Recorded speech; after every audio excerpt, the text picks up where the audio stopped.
getting into it here. Welcome to another exciting night in the SFL. Thank you for joining us on this Friday night. We have Akuma Blades versus FreeTyler1.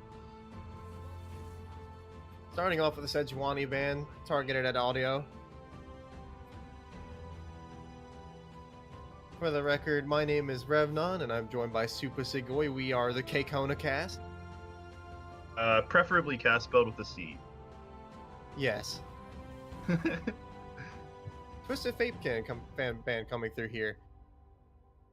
One of their mid laners like a Twisted Fate one trick. Not super common, but actually very common against Brandon because he does like to play macro-oriented mid laners to try to help his side lanes get ahead. Pretty solid strategy, and it works for them often. Zoe's Fluke off the table. Fluke's Zoe off the table. I mean, I would also ban Zoe. I just hate that champion. Agreed. Like anything that can one-shot me. Well, actually, that's every champion in the game. Never mind. I don't like Zoe. So it looks like Akuma's ban strategy here is mostly based off of target bans here.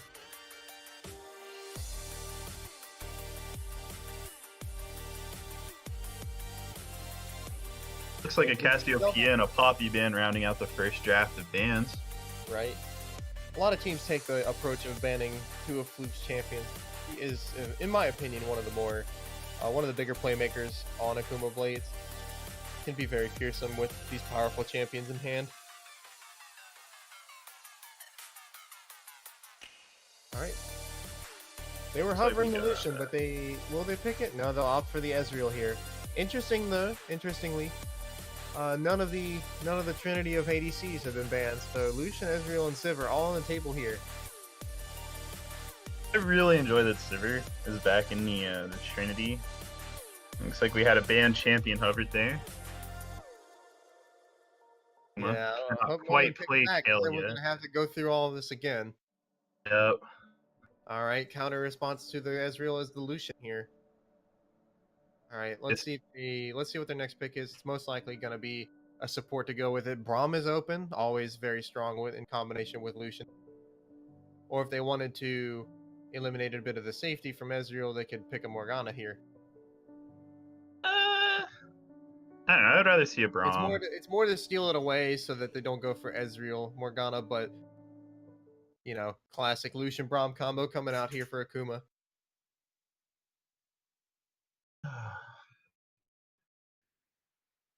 Braum's just always going to be a really solid lane. Anything that can proc Braum's passive instantly, like the Lucian, is just always going to be really good. Right, especially strong with Lucian's double shot.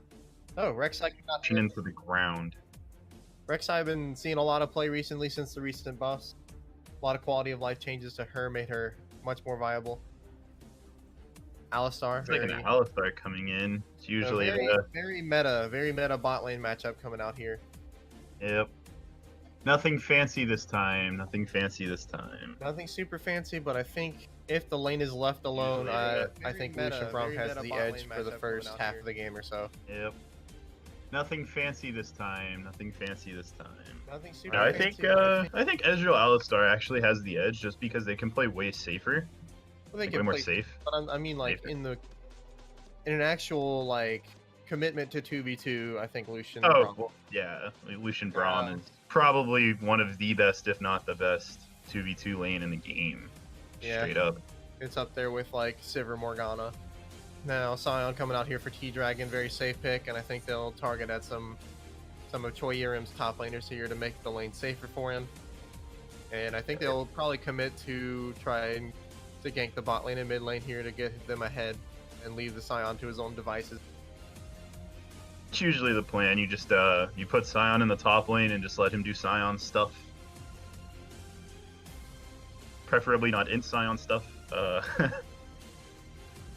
Any game of the SFL yet, but if it were to ever happen, I definitely would prefer it to be a game that I am casting, as I personally find in Sion to be hype. That would be hilarious to actually cast that. And you're like, oh, here comes Sion hitting the turret again. Always doing it. Imagine getting hyped over Sion ults. Like, it's the dream. Now, looking at Looking at the bets in the chat, looks like most of the people are betting on Akuma. I don't see any bets for FreeTyler1 at this time.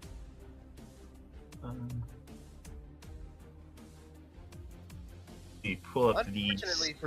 Unfortunately for Sion, if they pick a top laner against him that has good gank assist, I think this like Rek'Sai excels at diving singular people, and they could easily kill the Sion a few times in lanes. Got to be very careful. They pick an aggressive top laner, which that does seem to be Choi Yurim's style. Coming in on this side or being hovered. I like it. I personally don't like Ivern. I think it's strong in tandem if you have a tank support. He opts for the Nunu.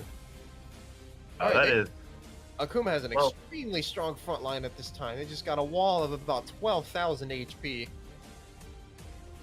And to be honest, FreeTyler1 does not quite have the dive capabilities to get behind it.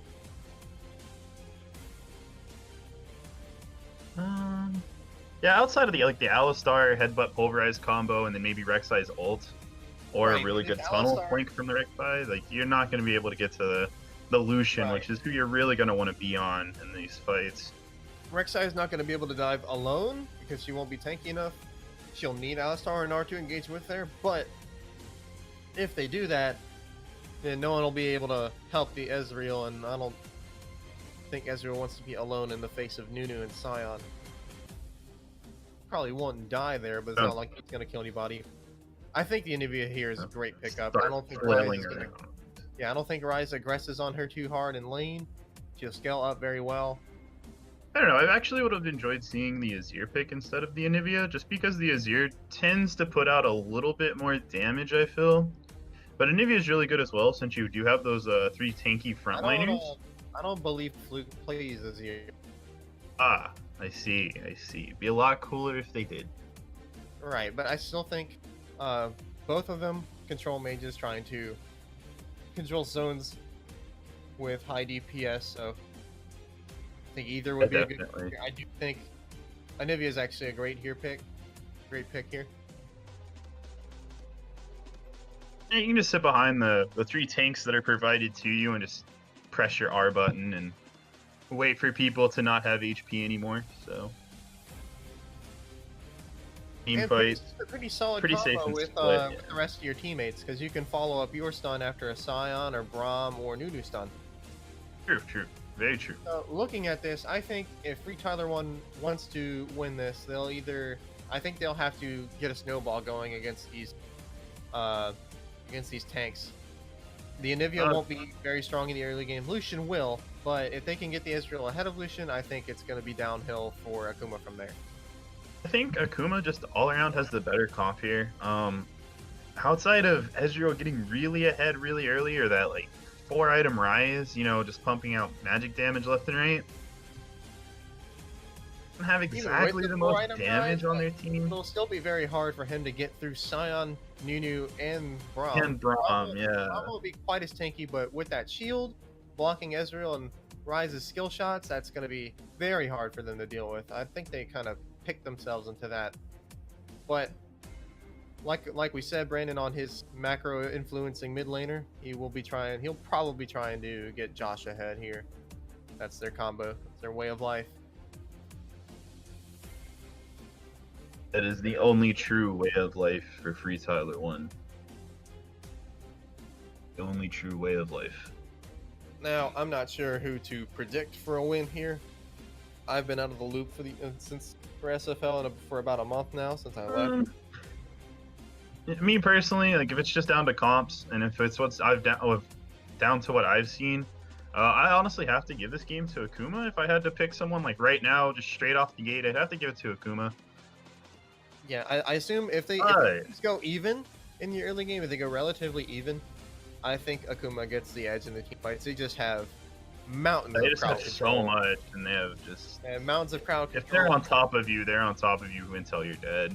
Yeah, and Anivia and Lucian will be able to pump out the damage. I think the only way FreeTyler1 wins a straight-up fight is either A, with a really nice Gnar ult, or 2, if they catch out either Anivia or Lucian at the beginning and remove them. Right. If FreeTyler1 can get that really nice setup on neither the Lucian or the Anivia at the start of the team fight, or if they can just pick them before the team fight even happens, that's really what you're going to be looking to do if you're FreeTyler1, because that's realistically the only way you're winning these fights, or if you're winning the game at all. Scion early, if I remember correctly, is a solid matchup for the Gnar thing ever, but it is important to note that it will be annoying for Scion. Scion can't really be aggressive against Gnar. Gnar will simply operate outside of his range. He does not have an on-demand way to stop Scion charging his Q unless he's in Mega Gnar form. However, he could simply dodge it or use the opportunity to get behind Scion, and that would end pretty poorly. Yeah, just pump out a bunch of damage into the back of Scion as he's charging his Q with Gnar's leap. Yeah. I think Scion would have to abort his Q at that point and try to go for some damage control. Alright, Rise with Phase Rush. Rek'Sai with Conquer. No. With Fleet Footwork. That's pretty standard for our players. They like to use it to be a little more aggressive, have a little bit more sustain. Right. Be able to nothing out of the ordinary. Nothing out of the ordinary on these teams here. Standard. On Ezreal, I've never seen that before, ever. Is that new Korean meta?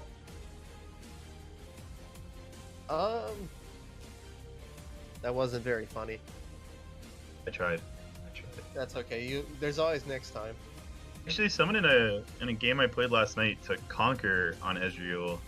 Did it and work? Basically, we destroyed them in lane, but they won the game anyways because solo queue is trash. Well, maybe after the reset it'll be a little bit better, hopefully. Reset won't change anything. Really clinging to this reset like it's going to change anything. All it's going to change is make ranked awful for a week. Yeah, I don't know if I'll be playing, because like even if I'm definitely not playing ranked until the 15th. Like, fuck that. I mean, fudge that. Fudge that. You can curse on stream, dude. It's okay. Just don't do it all the time. Okay. Alright. But, no, like, it's just gonna... All it's gonna do is it's gonna turn ranked into this nasty... Oh, well, rank's resetting in a week anyways. I don't have to care about it. Like... Okay, anyway. Not really fixing the problem, right? As we load into the game now. Let's see if anybody tries to make moves level 1. If anyone's gonna try to do it, I think it is going to have to be the side of Akuma. They just have so much tank that at level 1. They have a good start with a stun from Braum Lucian. That'd be very easy. I think if Lucian wanted to be aggressive, he could start E here to get that stun and followed it up with an Anivia stun, and I think that target would be dead. But it looks like it would be very hard to believe him living. Looks like Fluke and the Celestial are going to wait in the Pixel Bush for someone to come ward it, and they'll either aggress on the person or try to remove the ward. Either a good option. And it just looks like they're just going to standard spread out. If they get Lucian over there, they could do that stun combo like I just mentioned. That could potentially get a flash or a first blood.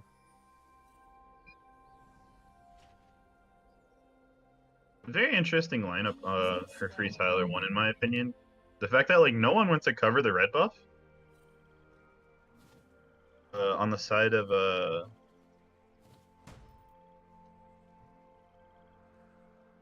I forget who you're talking about, like Vincent. On the side of FreeTyler1, like no one covered that red buff. Say blue side or red side if you forget. Yeah. But like no one went over there, and there's no wards. Like if they really had wanted to, they could have just 3-man stacked in that bush, and they would have got the kill, like easy. Okay. It looks like FreeTyler1 here. They did give away the information that they started blue side because Gnar walked into lane immediately. However, the bot lane of Akuma waited a bit, so it's not exactly clear what side they started unless Scion was missing mana when he walked into lane, which could have been possible. It looks like he is missing a bit, but maybe just equal to 1 Q.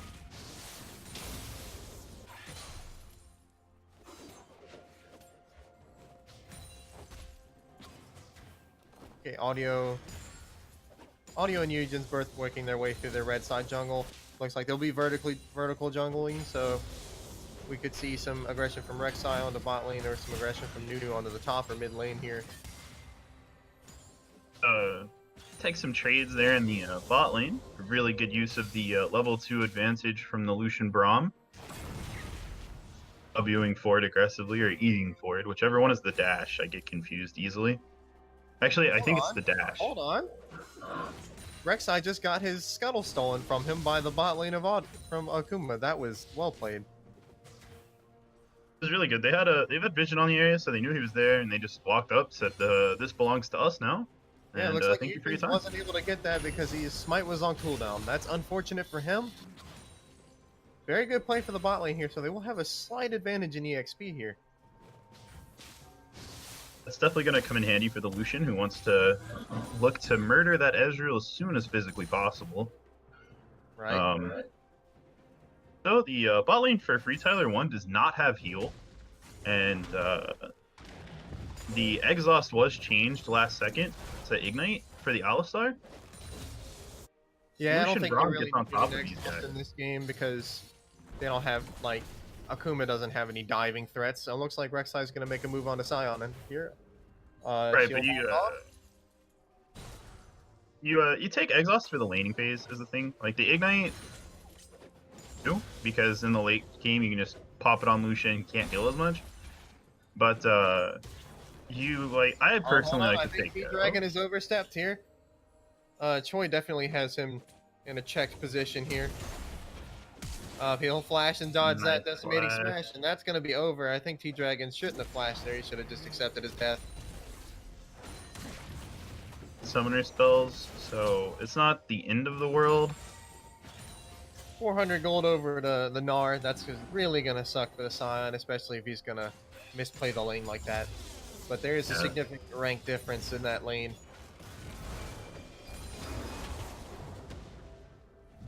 He's going to have to try to stop the bleeding as soon as possible. I think if you're the Scion here, you should just let the wave kind of push back to you a little bit. Like, don't be that far up. You don't have flash. You now don't have teleport. Yeah, he should. Like, if you die here, you get way too far behind. If you look at how he's using his ability, he's constantly using them on the wave, and that's not going to enable them to have a lane freeze at any time.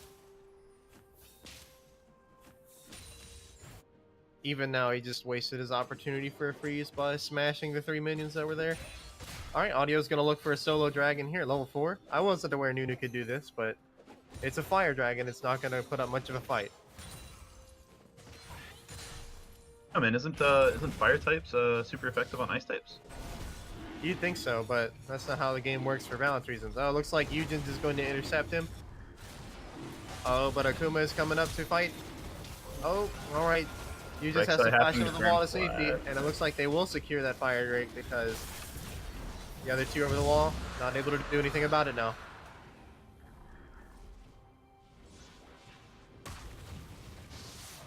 Audio getting the most out of that there because he still has his flash. He's back up to full after smiting the dragon. Eugen's will have to be burrowed for a while to get his health back after that. Oh, Gnar gets smashed up in top lane. Dragon's getting a little aggressive here without any mana to back it up. Maybe he should back up. Oh, that Gnar bar's filling up. Oh, he has overstepped. He is going to get killed again.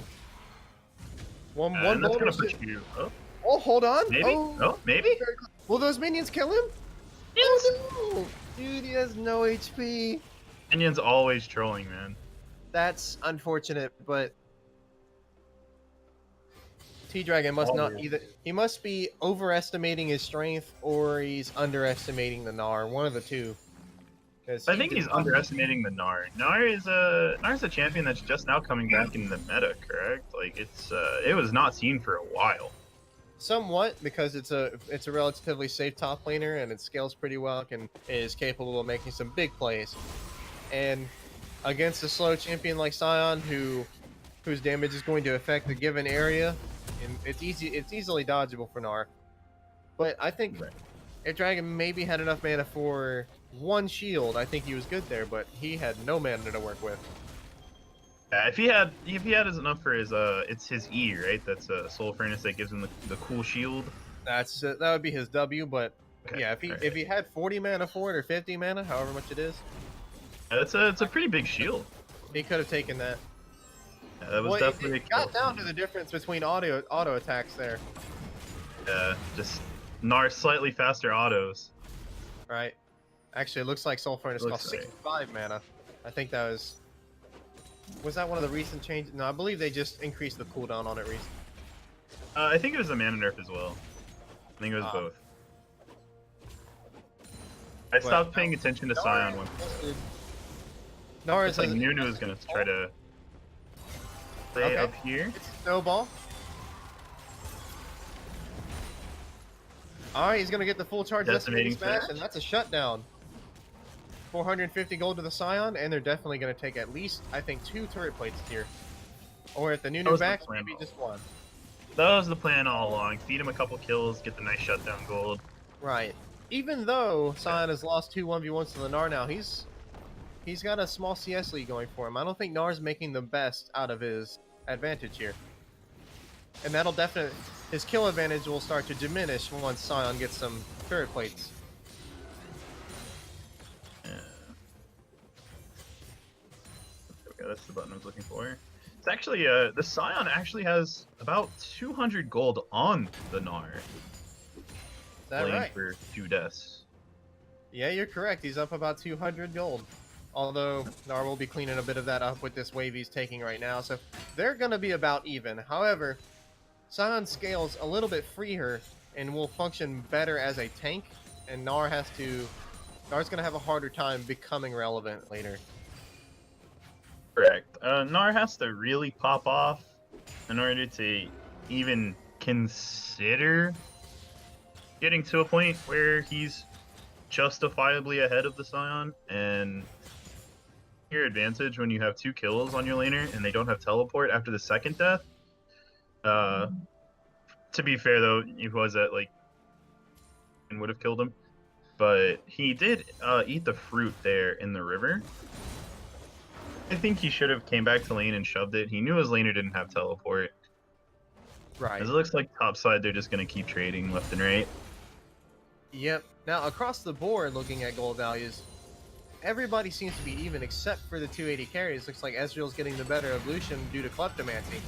I don't think they've been as aggressive as they needed to be on bot lane, but here they go. Looks like they're going to chain CC the Alistar in an attempt to kill him, and they will take him down. It looks like they may dive the Ezreal here too. Dyrus is going in for it. He'll take it. But he will go yeah, he will end up paying for it, as I think he was the only one who said let's dive. Yeah, I don't think they're on the a little bit of a miscommunication. I think he didn't realize his opportunity to flash over the wall instead of trying to heal away from the turret. But that'll be okay. Ezreal TP's back to lane. Why he brings it. This is definitely a good engage on the side of Akuma Blades on the Alistar. You can only get out of 1 CC with the Alistar ult, and once that's gone, you're free to get locked up by just about anything else. So. Unfortunately, after that dive, Ezreal's now about 500 gold up on the Lucian. And also right now, Rek'Sai has taken the opportunity to go solo the Rift Herald now that Nunu has overstayed in bot lane. Are you in the Shelly boat or in the Herald boat? I just prefer to call it Herald. Uncultured. I mean, that's not what they originally named it. Like, Baron Nashor wasn't Big Purple Snake, it was Baron Nashor, and Rift Herald was Rift Herald, later known as Shelly. Rift Herald's canon name is Shelly. I understand that, but it is the Rift Herald. Fair. Okay, yeah. No, it doesn't say Shelly in-game. Although I wish it did, because I think I would take less Shellys. Oh. T-Dragon, use this opportunity. Oh, he'll get Eugen's flash. I think that was just the best thing possible there. Trade Rift Herald for Dragon, or Dragon for Rift Herald, and then... Right. Rek'Sai did get a little greedy there, did have to burn his flash. Freerum is engaging onto the Scion with his ultimate, throws him into the wall. But at this point, Scion has so much bonus HP from his W, it's going to be hard to take him down, but it looks like they will go for this dive. Or not, they will back up. I think they could have gone for it. think so too, but Rek'Sai not having a flash. They may try to push on him now, but they may know the Nunu's here now, so they'll put down the Rift Herald. They want to try and get some turret plates off the top turret. They're gonna get at least 2 here. Shelly breaks 2 on charge. Yeah, there it goes. But they're also out of minions. Oh, Choi will go onto the Scion. Oh, he's nearly dead. Oh, that auto attack didn't kill him. But Rek'Sai will ult him. But that's gonna trade off. I don't think that's worth it. Either. Cause Scion can just TP back to lane now. Looks like X-Fluke is on their way up there to try to claim that kill. I believe Nunu and Anivia might try to dive him. Oh, they didn't call it either. If X-Fluke flashes this wall, oh, that's an excellent ice wall. I think this guy's definitely dead. There he goes. While all the action was happening topside, the Lucian Braum did pick up another kill on the Alistar, so that I see, yeah. Ezreal still slightly ahead of the Lucian. Edging him out by 200 gold. However, Akuma as a whole is now solidly ahead by about 1.3k. They had 2 dragons under their belt. I don't think Rift Herald in the end was a better trade-off compared to the dragon because Akuma responded to it well. I think the Rift Herald should have been saved a little bit longer than that. I typically do not like to drop the Rift Herald into a full HP turret that's tier 1 with plates still. I usually prefer to be around 3. I think the only reason to do that is if you can also, like, if it's not if it's not defended. Like, if Nunu didn't show up to help clear the way for the Scion and protect Scion there, then they would have killed Scion, maybe taken the whole turret. But him being there prevents that happening. Small skirmish on a mid lane, but both people will walk away unscathed. Kind of hard to fight into any skirmish that Akuma brings because each one of their champions, save for Lucian, has some pretty significant crowd control. Are you saying that Lucian does not have crowd control? Yes. Unbelievable. I've seen Lucian with crowd control score before. Well, I don't know how the game calculates that, but Lucian totally has crowd control. He has a slow with board. I guess, but that's not innate. That's not innately Lucian. That's an item. I mean, it might as well be innately Lucian. And that's not going to stop Alistar from his gap closer onto you. That's not going to. I'm talking. Sure, you're still getting headbutted. You can blork him all you want, but he is just gonna be in your face anyways. Right. All right, taking a look at items now. Nara's finished his Black Cleaver, but he's still working on his Cull. I'd say he's a little bit behind of where he wants to be at this moment in the game. Sion's going to finish his Sunfire soon, and Sion is still scaling up with his W. Let's see how much bonus health he has from that. Alright, his current bonus is 589. That's about a health crystal and a half there. Free health. I love getting free ruby crystals. That's the way I see it. Every 400 HP you have, that's 400 gold. Every 200 HP is 400 gold. Am I doing my math wrong here? I think I am. I think you're doing your math right. Yeah, that's 3 health crystals almost. So yeah. About 1200. Yeah, ruby crystals are 150. 1200 gold of free HP. He'll ult back to the turret to try to stop it, but that turret goes down. That'll be turret number 1 to go. No, turret number 2 to go down this game. Looks like Akuma got first turret in mid lane early. Flute getting the better of Brandon in mid lane. It looks like Nunu's coming behind him. Rek'Sai is here to counter, but I think that Nunu's too tanky for him to just burst. Looks like they'll take out Eugens. No, he'll go for an ult. Stopwatch comes out to dodge it. Nunu hot on his trail. Sion has arrived and he is dead. A lot of people disrespect the Anivia wall up until the point where it stops you from getting away. Yep. Good ability. Anivia's very old champion. That's a very classic ability. Always powerful. Now with Rek'Sai dead, Nunu's going to turn his attention over to the second Cloud Drake on the side of Akuma Blades. Yes, and that'll be... I think Ocean Drakes are excellent for Akuma's lineup. If they have to try to stall the game out, that'll really help Anivia keep her mana topped off while she spams her ult on the minion wave. Or if they're sieging, it's the same thing. And it definitely helps the Sion as well in the side lane. Definitely. That's where you assume that's going to end up being, is just chilling on the side, but... Alright, Audio rolling into bot lane. Looks like they'll try to focus the Alistar down first again. He'll flash away. Let's have a flash that time, though, so... It looks like Rek'Sai's coming around, but Fluke is behind them, and Nar's teleporting behind. We're about to have a 4v4 on our hands. It looks like Audio's in trouble here, but he's very tanky. Looks like Alistar will just go down. Rek'Sai flashes in the back line. He'll also bite the dust, but now Nar is here. He's gonna try and pick up the kill on Braum, but he'll flash away. Ryze also teleporting in, and Ryze going in with a flash stun. Oh, and he'll go down. This could be a quadra kill for the Lucian here if he can get on Nar. Yeah, I don't think he can. The Anivia wall giveth, the Anivia wall taketh away. That was a massive investment from FreeTyler1 with no payoff. Didn't even get the Nunu.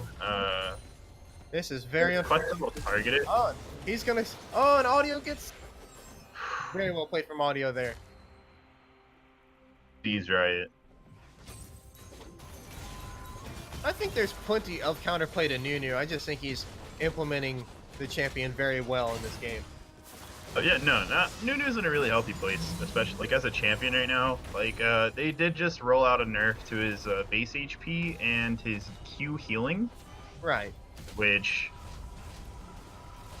I think that nerf was founded, but I don't think it's that Nunu is OP. I think he just his usefulness as a champion is very defined, and a lot of players can get the best out of him. And many are not quite used to playing against a good Nunu.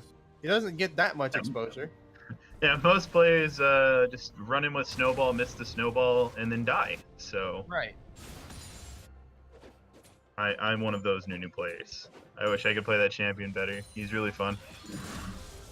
Man, I never thought the day would come when Nunu was a high skill champion, but here we are. Here we are. 2019 is great. All right, game is 4-12. See, I'm not quite sure if FreeTyler1 will come back from this, because now that we still have the 1v1 in the bot lane between the top laners, Sion has TP available, and he also has his ult. He definitely has more influence in the macro play than Nar does at this time, but that's assuming he even has to help his team. I think right now Akuma wins the 4v4. Yeah, as ahead as this Lucian is, as ahead as the Anivia is, right? Even the Nunu has a couple kills. The Lucian has both of his core items. He's got Berserker Greaves. Anivia has a almost fully stacked Rod of Ages, and she's stacking her tier. She's much richer. Let's look at some gold values here. She's about 1,500 up on the Rise. The Lucian's about relatively the same, about 1,300 up on the Ezreal, and that's gonna really carry them to victory on this 4v4. And actually, the only person that's ahead of their counterpart is the Gnar, being ahead of about 500 gold on the Sion there. That's gonna be the least useful gold advantage. Now it looks like Akuma will aggress on the Rise and take him down, and they have the numbers here to take this turret.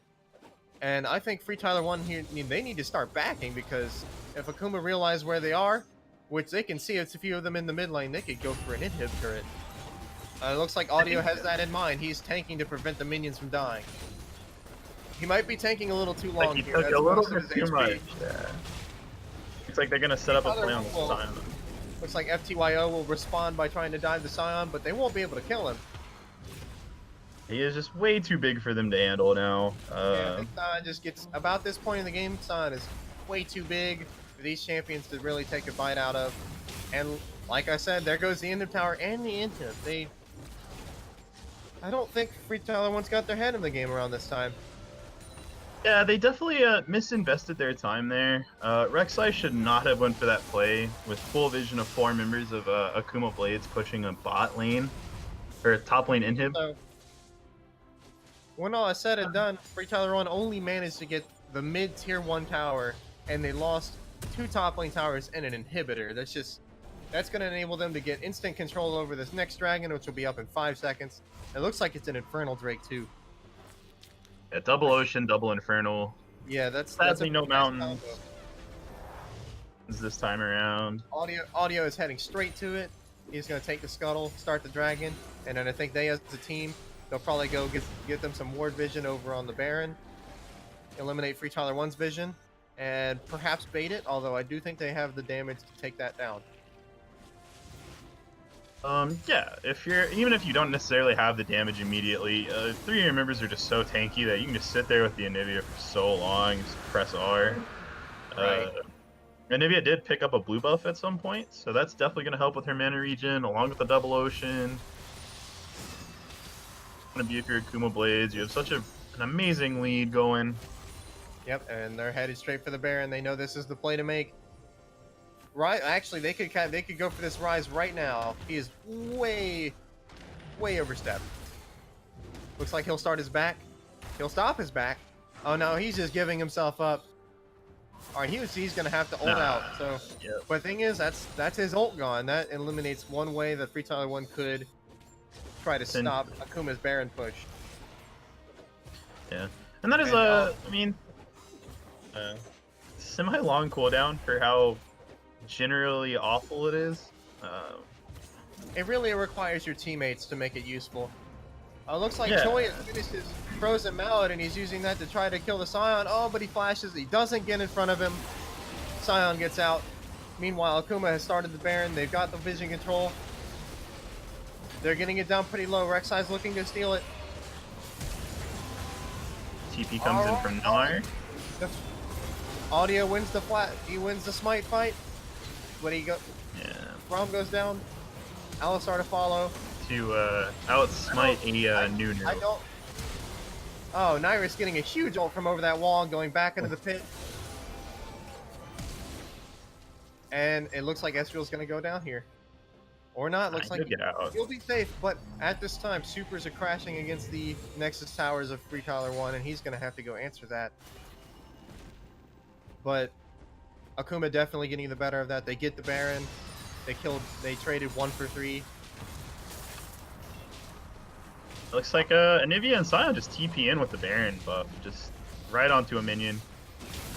Yep, yeah, it looks like they're going to end. They've taken both turrets now. And probably not likely. I'm not sure what FreeTyler1 can do about this at this time. It looks like they'll go back, they'll get the mid, and I think they can just close it out right after. If all 5 members of Akuma just stay here, then yeah.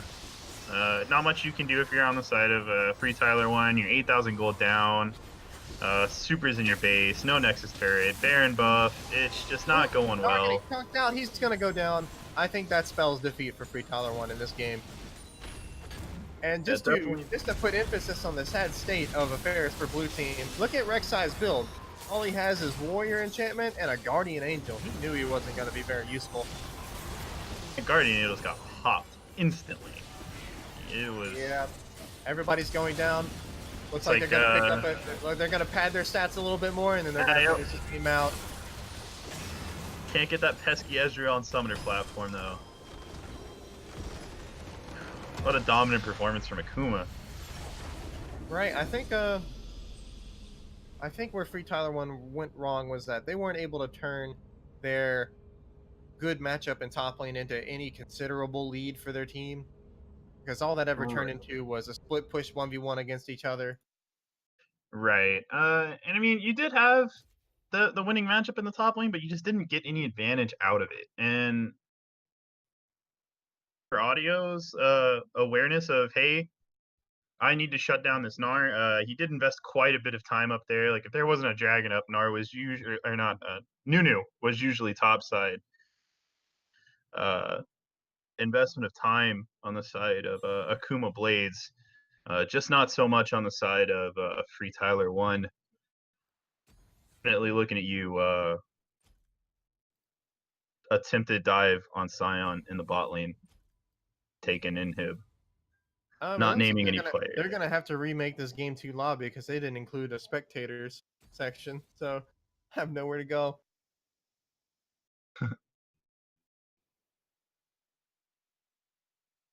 Yeah, it looks like they're leaving this one. All right, boys, we're going to have a short intermission, and we'll be right back with you.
All right, looks like we're back in. We're up for game 2. The draft's starting now. Let's see if FreeTyler1 can pick up on some of the mistakes they had in game 1. There were plenty. I think Yeah. for one, I think they need to respect the trinity of AD carry at the moment. If they're gonna give away Lucian Braum again, I think they deserve what comes to them. Yeah, if you're FreeTyler1, you definitely have to look to the draft this time. You definitely have to draft better. Down to it. I mean, can't really sugarcoat that too much. You just have to draft better. If FreeTyler1 decided they wanted to try to win top lane harder, I think they need to get rid of this Sion, because Sion becomes relevant for free with his W. He's a little too secure. But it looks like they'll do the same thing they did last game, which is double banning away from Fluke, which honestly, it is founded in reason. Having played against her myself, one time when I was still on lane 0 and we were scrimming against Akuma, we banned 5 of her champs. Because that's just, we felt that you can't do that anymore. You can't do that in 2019 League of Legends. We felt it was appropriate at the time. You can't target ban female players, alright? You will get suspended. It's a force to be reckoned with. I give her my respect. Alright, FreeTyler1 dropping the Lucian from the draft pool. Looks like we still have Ezreal and Sivir. Let's see who they pick up. So, they did ban out the Lucian this time. Looks like they'll go for the Sejuani first pick. Still can't play the Kale. Probably shouldn't play the Akali. It looks like they also decided that they would not switch sides. FreeTyler1 is still blue side. That's a bit different, but it's definitely up to the teams that they want. I get to see Nyrus's turn on the Ezreal here. Yep, looks like they'll pick it up. Let's see what they pick up in tandem with it. I think if you're going to have to pick into, well, it looks like they'll go for the Braum. This is a good opportunity this is a great opportunity for FreeTyler1 to pick up a power combo like Sivir and Morgana. Oh yeah, definitely. And Braum's just like a really safe blind pick into a lot of things. Excuse me, that aren't named Sona. Wait, Tristana locked in. Okay, that's a change of pace. Going for a little bit more of the spicy spice than the just sit around and farm Sivir. Well, I don't think it's quite. It definitely has a late game advantage if they can get there. However, about the mid game, if Ezreal is rolling at about the same pace, they're going to be just about as useful as each other. Most definitely. Running it back with the same support picks. Please Riot, nerf Relic Shield even more. Meta back, please. Well, it happen. Yeah, I'm not exactly sure what they need to do to change up the support meta, because it seems like move Alistar from the game, nerf Braum to where he can't block projectiles. Bam, problem solved. Okay. And Akuma will once again pick up the Sion for top lane. They understand that they don't have to invest much into Sion being successful, because he just does it for free as long as he's last saving minion. Looks like just pretty similar comp coming out from Akuma. I mean, just wait, hold up, what's the saying? I got this. If it's not broken, don't fix it. There we go. I did it, guys. Fantastic. I'm proud of myself too. It only took me 10 more seconds than it should have. Akuma banning the Vlad away from Brandon. I think he's very good as a champion. He can definitely hard carry games.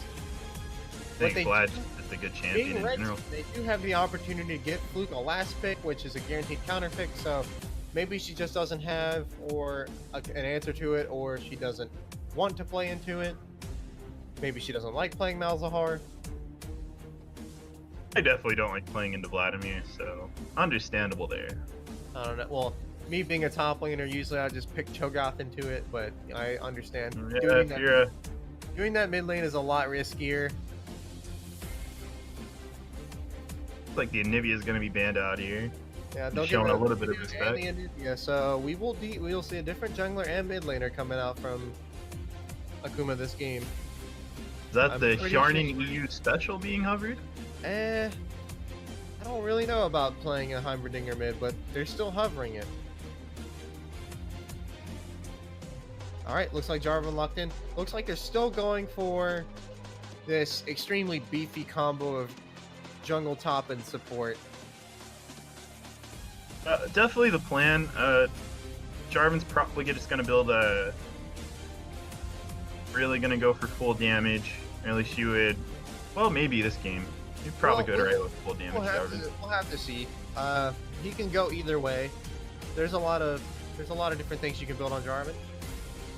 Looks like Chill is picking up an Orianna. Yeah. Very solid for their comp because they have some pretty solid ball delivery systems, and that looks like a Kennen top. That's pretty solid blind or pick into the Scion.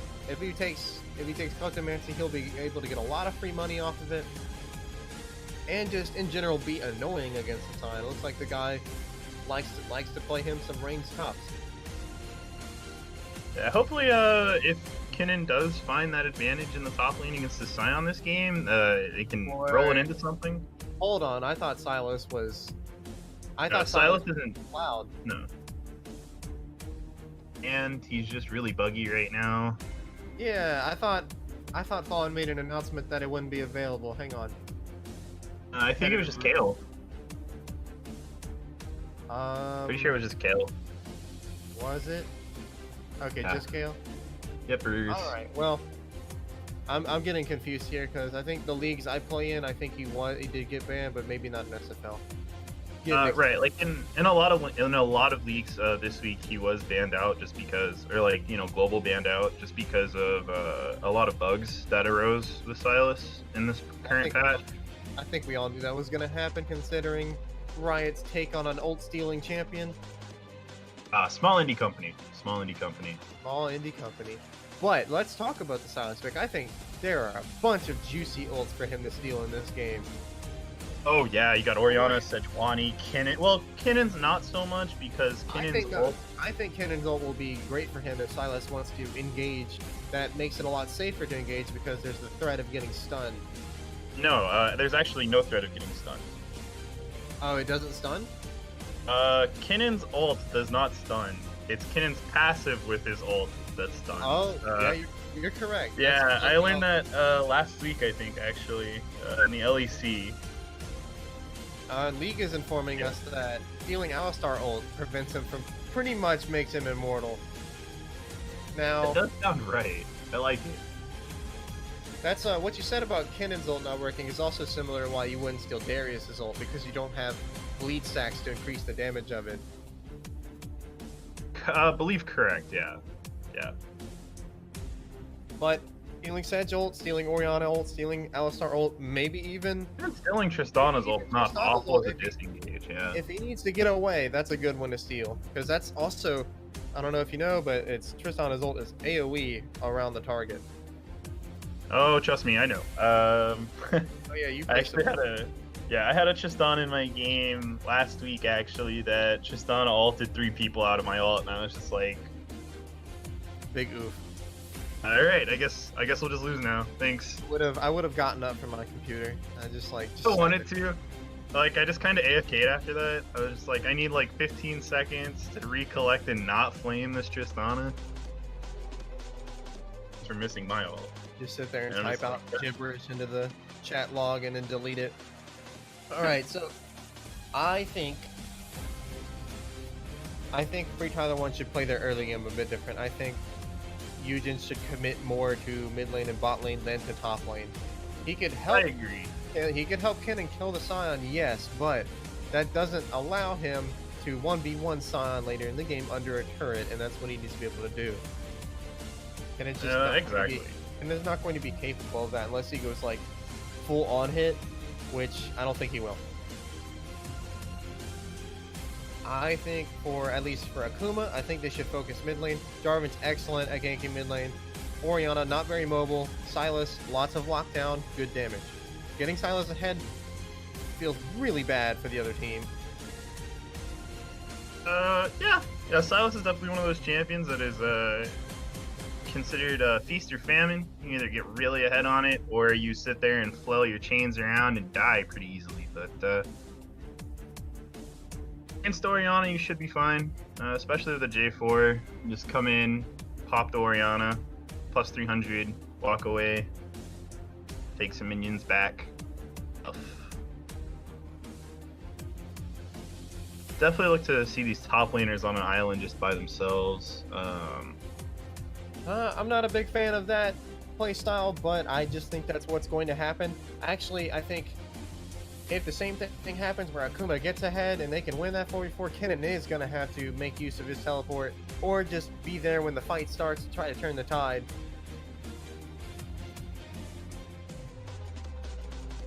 Alright, yeah, looks like Kennen did indeed opt for the Kleptomancy. Hopefully they do not buy Spell Thief, as that was nerfed pretty quickly. Yeah, well that just doesn't work anymore. That was unless you're Ezreal, it still works if you're Ezreal. Yeah, you can do that in bot lane, but it just doesn't work in solo lanes, and it really should not because it's so unintuitive and it's such a boring way to play the game. It should work. How am I supposed to climb in top rank? Stop it! Stop it! I don't know How why. dare I have to rely on my own skill. Enjoy propagating stuff in top lane that makes the game less interesting. Do you enjoy Banner of Command meta? No, nobody did. I enjoyed Banner of Command meta. Ew. Has anybody ever Meta told that makes the support item broken? Alright, getting into the game here, team spawning in, let's see what happens early game. Neither team really did anything aggressive, so I assume it'll be the same. Yeah, probably just gonna line up as 5, and keep it at that. If the game will start. There we go. Yeah, it did take a while. I think I'm gonna have to get back up to live here. Looks like the client's correcting itself for me. Yeah, everyone's spawning in now. Gate came down. Nobody really in a rush to get out of base, it looks like. Not really looking like it. Alright, everybody's fanning out. No 5-man invades here. Yeah, nope, just gonna be standard lineup. Leak is blowing us up. Don't worry, Leak, we're on the correct time. Not on the correct time, Leak. Keep typing to me. I want to know numbers. Who would win, the right client spectator or one leaky boy? I'm gonna go with the right client spectator every time. You're on the wrong time if someone tells you you're on the wrong time. Think about it.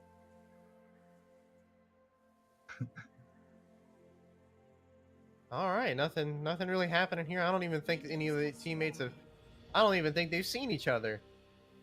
It looks like Akuma's going for the same strategy of waiting in the pixel bush for someone to come ward it. Definitely a good strategy, honestly, especially when you do have that Braum and the Silas. Oh, definitely. Definitely look to just. You see, what FreeTyler1, they should be doing the exact same thing near top, but they didn't, and therefore Jarvan gets that ward. They know he placed it there, but he does get it. Blue team doesn't have their pixel ward on the bot half now. Yeah, that's just small mistakes like that. Kind of a big advantage for like a jungler, because now if you know, right, full clear top side. Once again, Kennen immediately starts. Once again, Choice starts immediately farming in the top lane, immediately pushing, so they know that Eugen started red side, and they have their red side pixel. They have that bottom side pixel board ready for it, so they will see him. I think Jarvan is aware. Jarvan is aware that they do have a pixel ward in top river. It looks like they're going to do the exact same pathing they did last game. Yeah, there was quite a few pings coming out for the ward when it was placed. So they definitely know that that bush is warded, and I'm pretty sure they do know that the pixel bush in the bot side is not. Okay, it looks like Fluke is already getting the better of trades against Brandon here. All right, they noticed Sejuani on that ward. She'll put down one of her own, but she'll get that scuttle. Jarvan moving in for a possible gank on top. Now he'll just go for the scuttle, then go into the blue side. Yep, more vertical jungling, just the exact same as last game. It looks like these guys don't want to confront each other because maybe they're afraid of what'll happen. Eugen's Sejuani versus Jarvan. Alright, Eugen's will notice that blue's up, and then he'll run around and then start it, and wasting a few seconds. Not quite sure why he does that. I think it's to maybe if Jarvan's in the area to try to bait out the flag, but jungle is split right now, so. Right. Earlier, Audio avoided being seen by the Pixel Ward top because instead of going for Scuttle, he went right into the jungle. It looks like now he's going to go right into top. Kinnon's getting knocked up here. Yep, that's He's gonna gonna get be. flag and dragon smack for first blood. There goes to the Audio. Good gang. It's gonna be one dead Yordle. Kinnon's a Yordle, right? Oh yeah, Kinnon's definitely a Yordle. It looks like they've noticed Eugen's in the jungle and they'll go aggress onto him.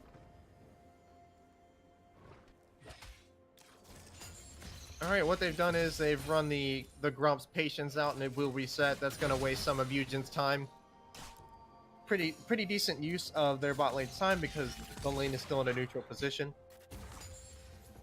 An even further lead for the Jarvan here. Already 7 CS up, which is I believe a camp and is it a full camp or is it camp and a half? That seems like a camp and a half, or it just depends on what he's farming. See, like recently, like Sejuani just got 3 from the wolves, but Jarvan will have her Gromp, which they're about equal, but it's 1 CS to 3 CS. Right.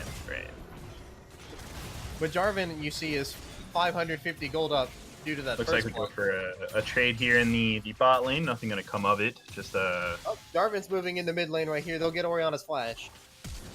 And Kinnon's looking for that solo kill into the side on top. Looks like he'll flash in and get it. Those minions might take him out, though. Some more hits? No, he turns on his Z. He still dies! there we go. Executed by minions. Well, I guess that works out for him, but he definitely would have liked to stay in that lane and push it into the turret. Yeah, but both top laners are using TPs to get back to lane here. But even after that kill, they're still about even in gold, and for Kinnon to have Kleptomancy and be even in gold, that's kind of not where he wants to be. Yeah, definitely. I don't think Kinnon should have flashed into the turret for that. I think it was ultimately not worth because now J4 can just walk over. You're correct, but if they get a, I think it's in an excellent spot to get a lane gank because Sion can push much faster than Kinnon can. If he can shove it into the tower, have it bounce back where Jarvan's waiting in one of those bushes, he could, if he wastes his E, which is what Klepto Kinnon players tend to do, he could bite the dust for that one. Right, and important to note that Kinnon isn't 6 yet, so if J4 had walked over into one of these bushes and Kinnon pushed just a little bit too far and didn't hit 6 off of that, he was more likely going to be a dead Yordle yet again. Yeah. Oh, looks no like flash.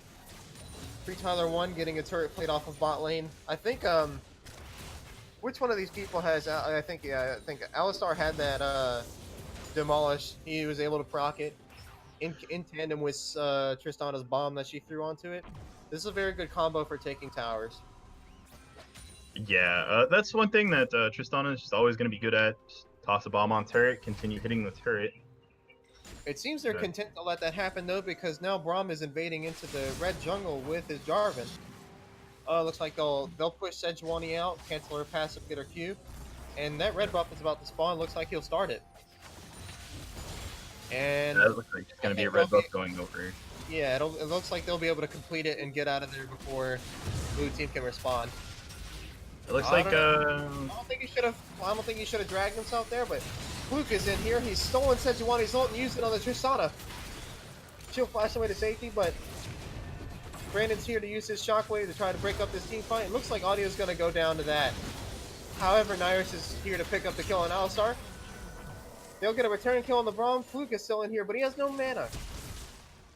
I think they need to try to back out of here. But Sejuani's caught on his tail. The red buff did end up actually going over to the side. Take out Brandon in this scenario. If he hits this Q. Oh, come on. Okay, maybe hits this Q. One more attack, buddy. Come on, you can do this. I'm proud of you, buddy. He did it. And that's the red buff. I think he can. No, Alistar has just respawned and he's back. Looks like they'll take him out. Ooh, unfortunately, Alistar takes that kill. I think they should have given it to Triss, but that's unfortunate. Yeah, Triss definitely should have gotten that kill there. Red buff on Alistar definitely not as strong as red buff on Tristana. A bit of a fiesta there. Yeah. I don't. I Jarvan think shouldn't what flag and drag Akuma for should the have red. done is gotten the red and then just gotten out because there's the blast cone to get into Dragon Pit is actually still there. They could have used it. Yeah, and also Jarvan used flag and drag to kill the red buff. Right. I think he should have Immediately gone at for the one start more of that. auto and a smite instead of Q smiting it. Yeah. But it does look like Jarvan is just gonna take his own red buff and then make his way into Sejuani's topside jungle. Let's take away yet another blue buff from her and her Gromp as well. He's maintaining a healthy EXP and gold lead over the Sejuani. That allows him to make more plays proactively, and looks like he's coming into mid. They know Brandon's flash is on cooldown. He's just gonna ult right onto him. And it looks like Brandon also doesn't have a Brandon barrier. is going to go down here. There we go. That shockwave does not. It doesn't complete, but it doesn't go on cooldown.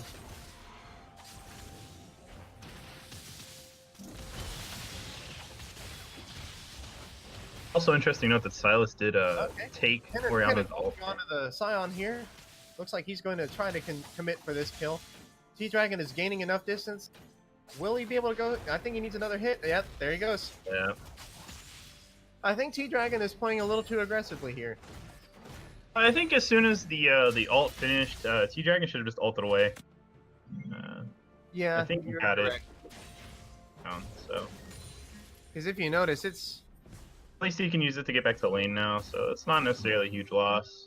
And Splash just now coming back up in the coming seconds, so...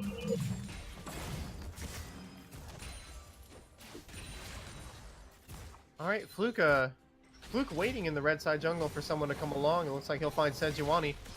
Jarvan's on his way to come help him. Okay. Both players actually do have Oriana ult. Both ults go down there. Good flag and drag by Jarvan will knock out 3 people, but their bot lane responded faster than Akuma's could, and that gives Tristana a nice kill. Yeah, and this Tristana actually does pick up a blue buff because of it. Now, even though Tristana picks that up, she is still about 500 gold behind the Ezreal due to Kleptomancy. What a balanced and fair ability. Oh, definitely. A little bit more trading going on in the top lane. Looks like T-Dragon's going to go on the offensive here. Oh, meanwhile, big fight happening over this dragon, but Akuma is outnumbered here. Nearly missed smite as well. The dragon actually lived with like 5 Alright, Nyrus will pick up the kill on Alistar. Looks like he's in a good position to pick it up on the Sejuani too. But Fluke will take that one. But Nyrus will clean up Brandon on the Oriana. Looks like... No, he won't. He'll get ulted away by Tristana. Here comes J4 though. So, FreeTyler1 getting the better of that fight. They pick up the dragon, and they go even on kills. It was probably worth. You're still just a little bit down on the side of a FreeTyler1 by like a kill's worth of gold. So yeah, it's not really that huge. I think this dragon is definitely... Oh, audio going very aggressive there. That was a lot of damage. It looks like he has finished his... Yeah, he's going for a damage Jarvan build. He's finished his warrior enchantment and has another long sword on top of that. So we'll see what he wants to build here.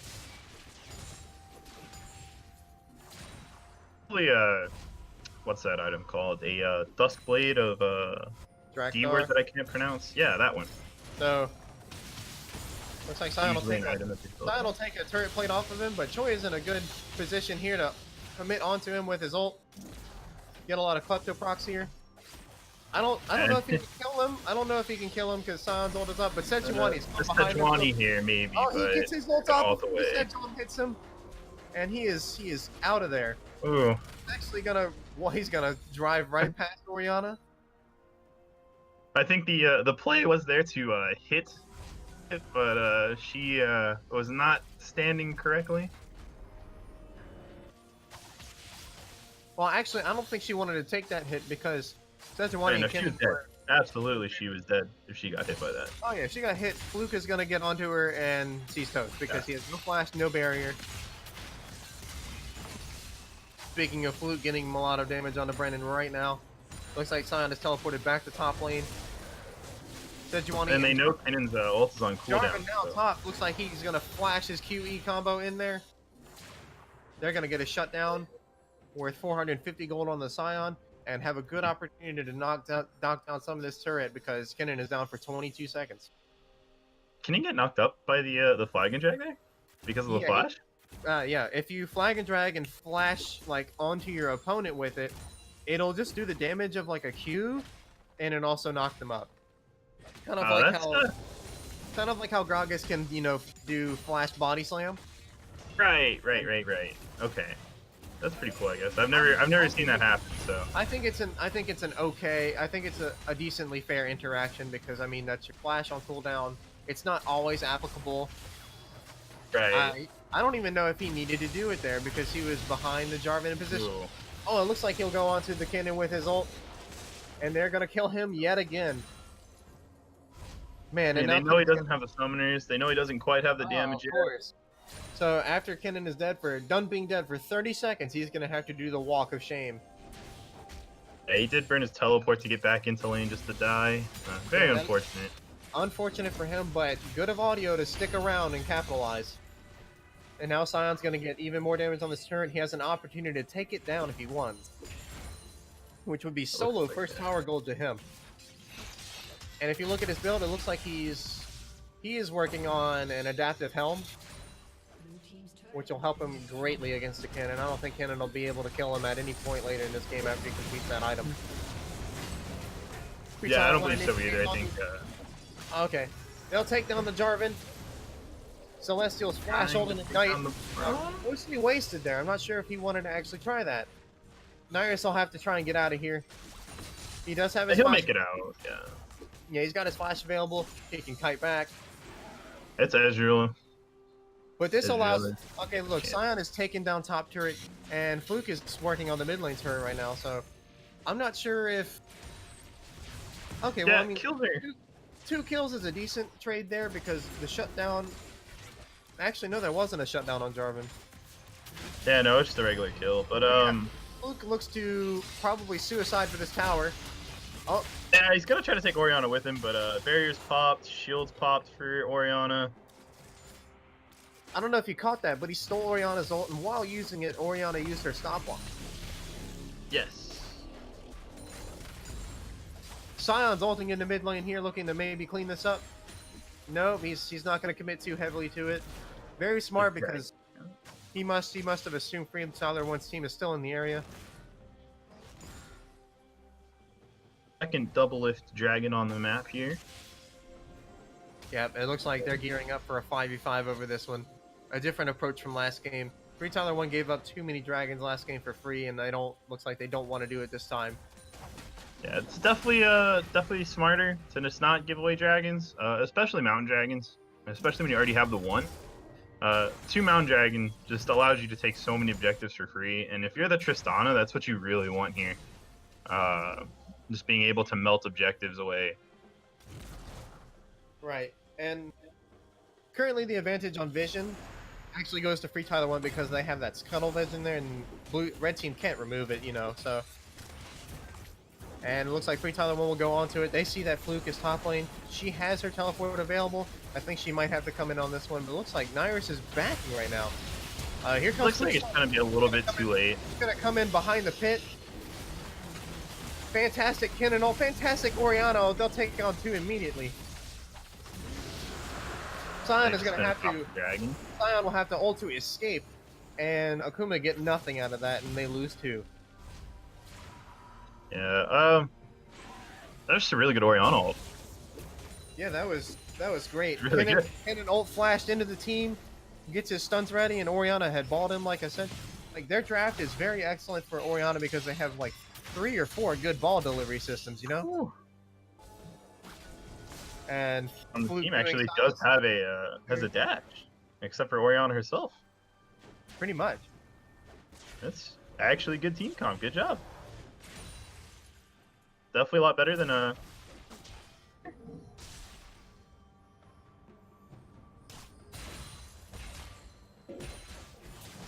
actually do want to point out the Orianna skin though, the Victorious Orianna. I personally prefer the green chroma.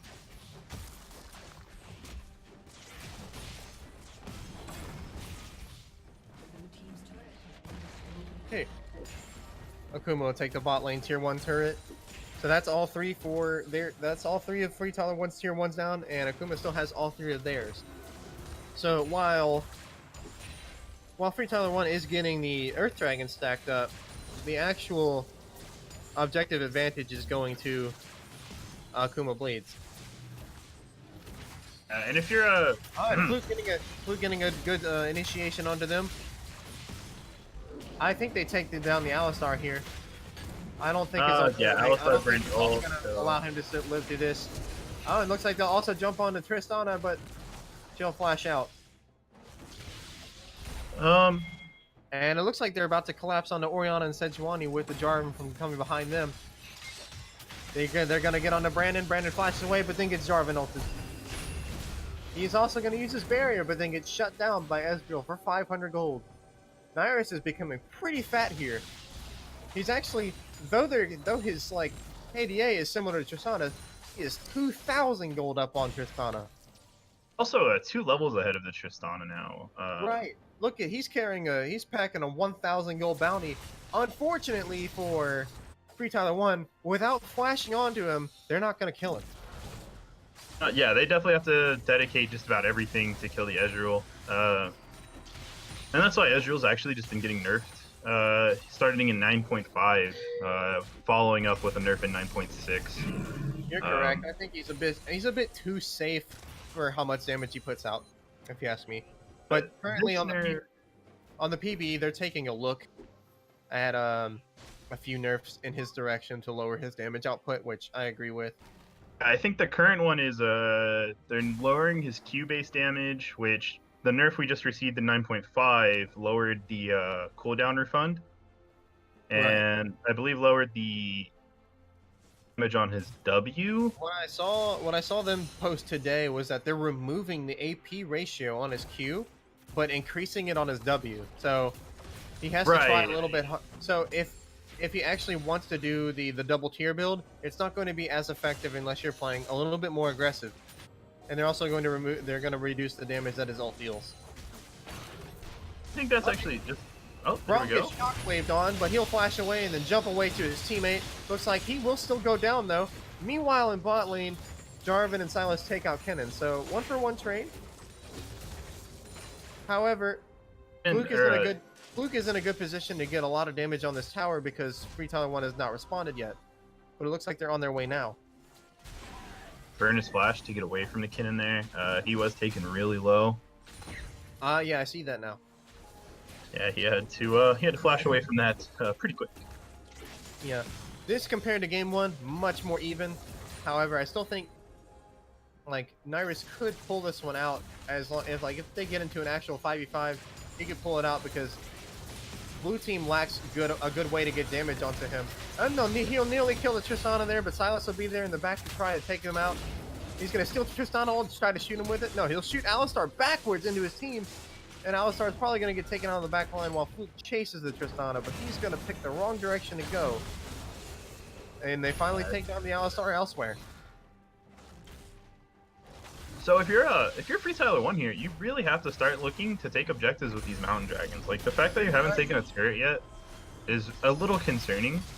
Fluke is looking at killing this Kennen, but Kennen he uses his Zonias and his flash to get away, and it looks like they're going to take this tier 2 tower. You see, the difference between the teams' gameplay this time, though Akuma is down on kills, they're up on gold, and they're very far up on towers because their kills are being converted into taking towers down. And now they'll get their first dragon.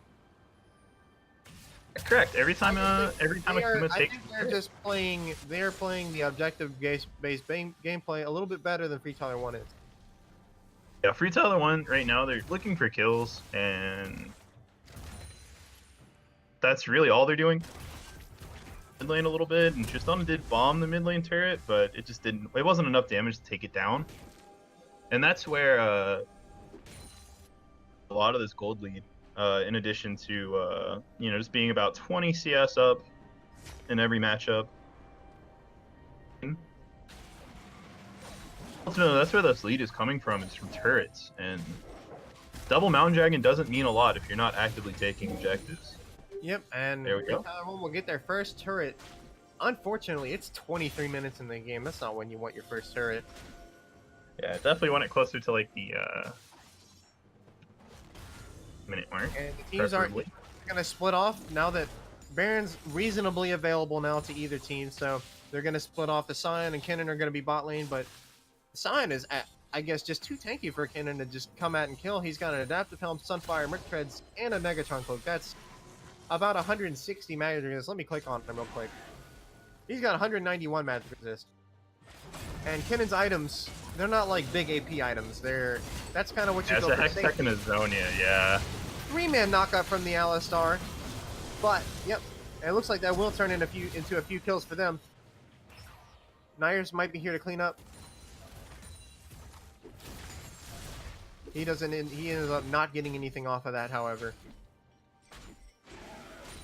If the ult had connected there, I still don't think he would have gotten anything off of it. You would put Orianna really low. Or Alistar, my bad. Really low. I don't know how I actively can view those champions, but he still wouldn't have gotten anything off of it. There was one of those infamous SFL zoning ults.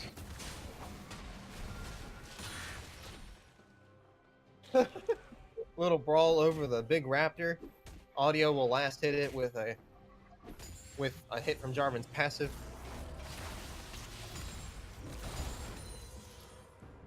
Yeah, and this Kennen just cannot do anything to the Scion. He just simply can't. I just don't think that's a very good pick. And like I said earlier, if the 4v4 is not going to go in his team's favor without him there, he needs to go help.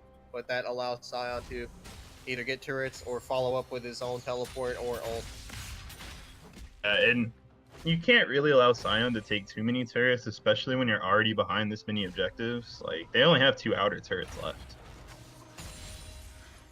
The last time that Kennen did try to stop, he gave up his life just for the turret to fall anyways, so. So, a lot of posturing at this time. Akuma's going to cement their vision control over the Baron area.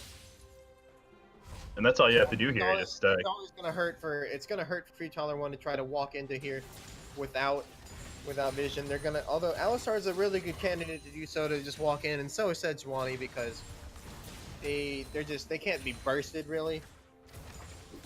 Akuma doesn't have that capability to kill one of them like within a few seconds before their team can respond. Yeah, and that's what Sejuani's doing. She's moving into the jungle, trying to get a little bit of that vision going. It's just about every ward that Akuma had in the river has been cleared out. One closer to the top lane side of the river there, surviving. What we're seeing here, they swapped out Scion being bot lane for Sylas to be bot lane. I think maybe they want Scion to be there at the start of a fight, and for Sylas to look for a flank with his teleport. That's the good thing. That's the good thing about having multiple TPs on the team. It's the teleport advantage there. Orianna did take barrier, so FreeTyler1 only has the 1 teleport on the Kennen. Yeah, you're correct. What they're wanting to do here. I'm not quite sure. I think they're just prepping for this dragon. It's another ocean, so that'll put them at 2 oceans versus 3 earth dragons. Or they could, if they were aware that Kennen doesn't have good vision above him, they could just go onto him. But FreeTyler1 is using this opportunity to maybe try and get this top turret and establish vision in the Baron area. Armin's gonna look to solo dragon. So and I think that looking at Baron, it looks I think like that's why they wanted. FreeTyler1 is starting their Baron now, but it looks like Akuma knows. Sion's there, he's there to disrupt. They can't kill him very quickly, so he's just gonna. I think that's why Akuma Blades made the decision to put Sylas in the bot lane with the Kennen, and then have the Sion up here. If you look at that bot lane, though, both of these champions are really low. It looks like they had a bit of a tussle into the turret here. Kennen's ult is down. What had happened is Sylas took Kennen's ult at the end of that, Onya's during his ult under turret, and Sylas took 2 turret shots, so he was forced to back off.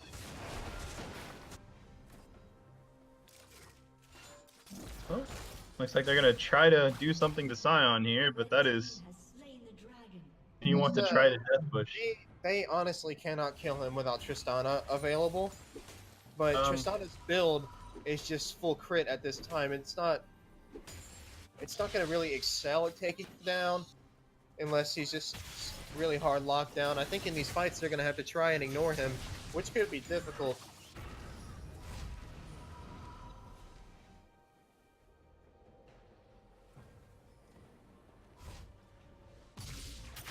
Looks like this game is moving really not as quick as the first. How long was the first game? I don't even remember. I don't even think it was. I don't think it was 29 minutes long. I think it was about that. It's either. I think it was closer to 25, actually, 25 or 26. See, this thing, like when you have two team comps that are like this, where they're full of escapes and full of tankiness. You're really picky about your engages, and you don't want to. You play very carefully. Oh, looks like Fluke will get onto Kennen here. He doesn't have his flash up, so he's gonna die. Dead Yordle on the Rift here. Right, so they do not have. They have no Kennen for 45 seconds. This puts Akuma in a good position to try and start Baron or maybe go for some other objectives. Fluke is definitely going to take that bot lane turret. He might even try on the inhib turret as well. They have to send someone back for that. It looks like Akuma Blades is actually pinging the mid-second tier. They have this outer turret here. Inner turret, my bad. Words are hard today. It looks like they're just going to try to take all of the inner turrets here. Makes sense. Yep. Definitely probably a good call. They'll blow some heavy cooldowns on the Alistar, and Tristana will get out of the mix, but she'll get knocked back. And they're gonna commit very hard to killing those two. It's gonna be very hard to defend the turret with just Kennen and Orianna and Sedge. Orianna will go for a shockwave, but that's not too effective. That's not quite what you want. She'll get dove on by Fluke, and then Audio. She'll have to flash out. She nearly dies. That is one tanky Scion. But as soon as his Azonius wears off, he's going to die. And it looks like Sion's going to get Brandon here with this decimating smash. And I think Akuma just won the game, to be honest. They definitely take inhib here, for sure. Once the minion wave hits, they're just going to blow down this turret. If they had a minion wave right there, I think they... Yeah, I think here, though, they just go to Baron. You don't have to worry about the Kennen for 30 seconds. You don't have to worry about the Orianna for 30 seconds. Right. But looks like FreeTyler1 is trying to stall them on their way out the door, but Alistar will go down yet again. Tristana takes a huge amount of damage in a short period of time. She'll have to back. They'll have to go to the fountain, and this... Yeah, they should have just let Akuma back here. There was no reason to try to fight there. Polishes on this turret, and I don't know what FreeTyler1 do. Fluke gets onto Tristana in the back. Fluke looks like, well, no one's really helping out the Tristana, but he will go down. Sejuani goes down to Nyrus. Nyrus takes down Orianna too. Looks like he might go for Kennen, but yeah, I think this is going to be the game. And they're going to get the better of this game. Oh, Kennen will take the kill on Ezreal, and that's 1,000 gold in his direction. But even after that bounty, Ezreal is still worth 850 gold. Yeah, they're going to immediately have to go to Baron here, but all they have to do it is Kennen, Tristana, and Alistar. They're not getting there in time. And I think Audio's in a good position to try to steal this. He's got a blast kill ready. He has the smite advantage. He has his EQ. Yeah, if you're FreeTyler1 here, you just try to get vision around it. Maybe get some vision in your jungle here, but you can't go over there. If you go over there and try to take it, you risk the point of J4 EQing over. Right, I think, but at least for them, losing Baron now is losing the game. True, very true. Kennen really is now, good. Kennen's going to be now glued to his base, trying to remove these supers. He doesn't have that much wave clear. But it does look like, at this point in the game, he does have 4 complete items. A few of them were cost effective, but I think the Spellbinder pickup is pretty interesting, but it makes more sense for Kennen. It allows him to engage better when his flash is down. Yeah, because it provides additional move speed, correct? We'll see if it helps, yeah. And taking a look at Jarvan's build, he's got his Black Cleaver and the Warrior Enchantment, and he bought a BF sword. That could be used for, at this point, I think he might go Spear of Sojin. I think it's pretty good on Jarvan. I think it's good on any fighter who uses their ult as a precursor to a fight, like a stat boost like Jax or Riven, or an initiation like Jarvan, because you get in there, you auto, and then you can just EQ more often in a fight, which is gonna be very valuable.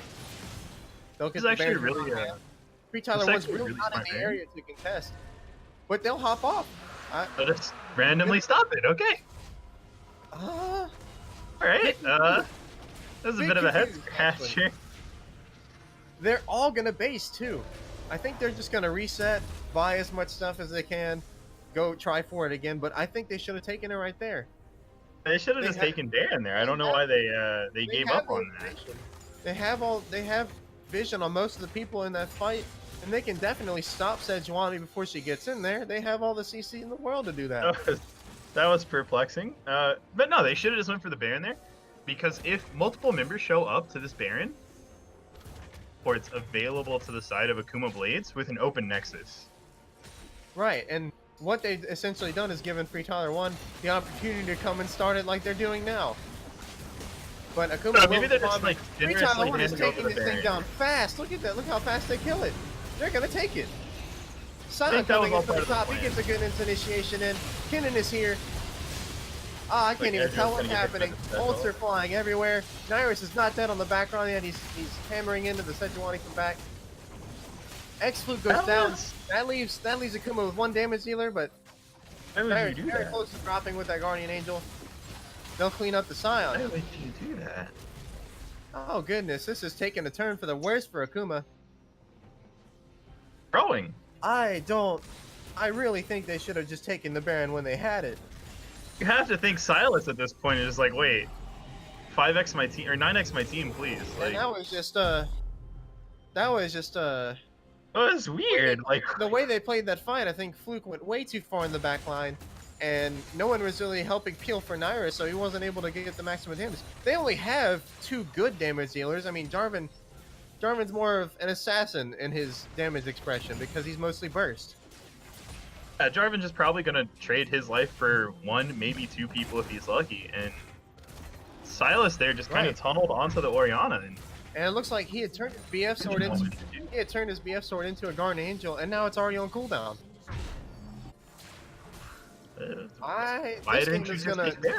game's gonna keep going because they just didn't take that Baron when they had it. You know what? All planned. It's the false hope strat. I don't think you go late game versus this FreeTyler1 comp. They have Tristana, they have Orianna, they have a Kennen. They have 3 damage sources compared to the 2.5 of Akuma. Yeah, that's like the only explanation though. Like that had to have been just straight. Hey, give him Baron. Oh no! They'll immediately initiate on mid lane. Throw some ults at Nyrus and Celestial. They take out Celestial Nyrus as Diego. It's like Nyrus just like stopped moving. It was really bizarre. Brandon mistimes his shutdown, but it won't matter. Dragon's KP's in the fight. Looks like they're not going to be able to kill him, but they will start knocking on the doors of these towers. Why didn't you just finish Baron? Nyrus is dead for 40 seconds. They could just lose the game here. Why didn't you just finish Baron? Oh no, this is why I wish we had post-game interviews. Can we get someone from Akuma Blades to do a post-game interview? Silas steals the Orianna Shockwave, doesn't get the most out of it. They're doing their best to stall. Looks like Sion goes down on the back. He'll come down though with his passive going, but Fluke is dead. I think they lose here. Nyrus is up in 10 seconds. Braum can't do anything. Jarvan's SFL. Dead. Oh my goodness. They've got to be facepalming about that Baron. They have to be. Why? They knew where all 5 members were. Oh no, man. I don't understand.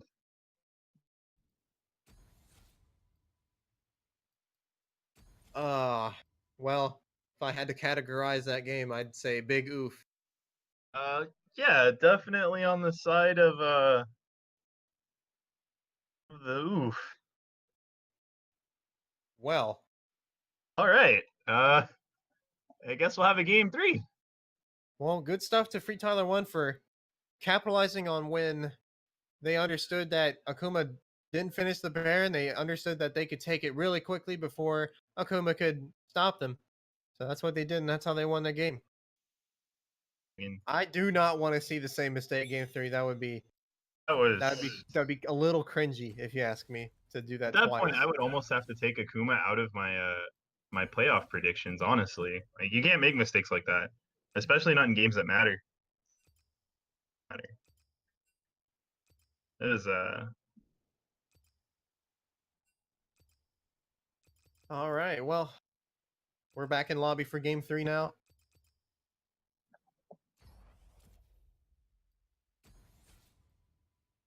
week left.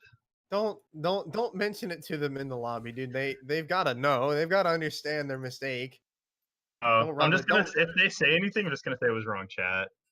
No, I need to understand it. I don't know what this we you're talking about is. I think you're gonna have to explain what you said. Oh yeah, I'm no, gonna I got this. I got this. I'm gonna create distance between the two of us.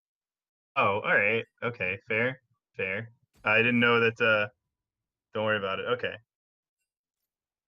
And they just wanted to go to game 3. Maybe they did just want to go to game 3, but that's I don't know That why has you to want be to. why, right? I like getting the 2-0 done so I can go do other things. All right, I'm gonna tell them we're ready, buddy. I don't think we're going to an intermission this time. These guys are ready to get this on the road. Yeah, no, they just heard us. They heard everything I said about that Baron just now. So.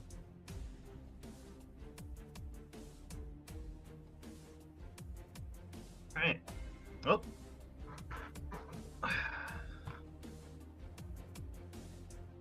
Think we're ready? I mean, I'm as ready as I'll ever be. My throat didn't really want to cast a game 3, but here we are. Yeah, I'm telling you, just drink water when I'm talking. Well, I don't know. I find myself doing most of the talking. I guess that's just me. But I'll have to take you up on that. I'm also just not used for talking for extended periods of time like this. Yeah, I usually let Koyas do the play-by-play, so I just see. kind of tapping to talk about other stuff. Leek says, "Don't forget to drink water." Oh, he edited it to say water. Yeah, I saw that, but Reminds me of Sub. Seeing the Lane Zero Discord Sub would like type something that people could briefly see, then delete it. That only one person saw it, and the other people don't believe it. Yeah, I noticed Silver Scrapes. Oh snap! Da-na-na, da-na-na. A real game 3 in here, boys.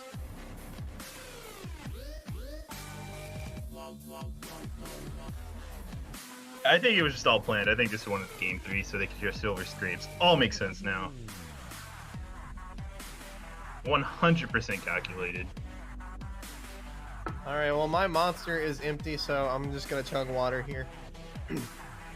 Yeah, you should probably not drink too many monsters either. Well, if I have one, it's like one a day, like just whenever I feel I might need it. I like the Java ones myself.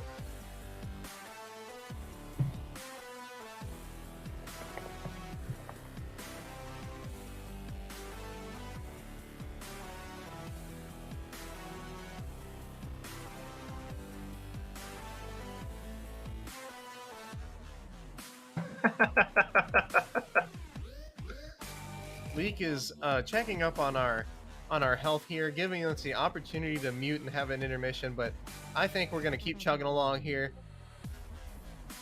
If you appreciate the K-Kona cast, drop a K-Kona in the chat for us.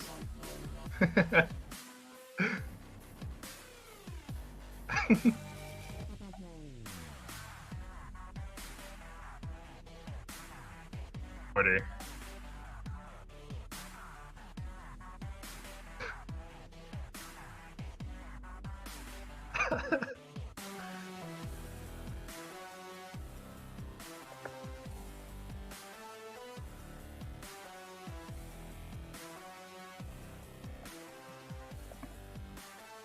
Whew. I never realized casting would take so much out of me, but here we are. Yeah, the 3-game series is when they go to actually 3 games, it can be quite a bit. Can you imagine doing like a best of 5 series where like it actually goes to game 5?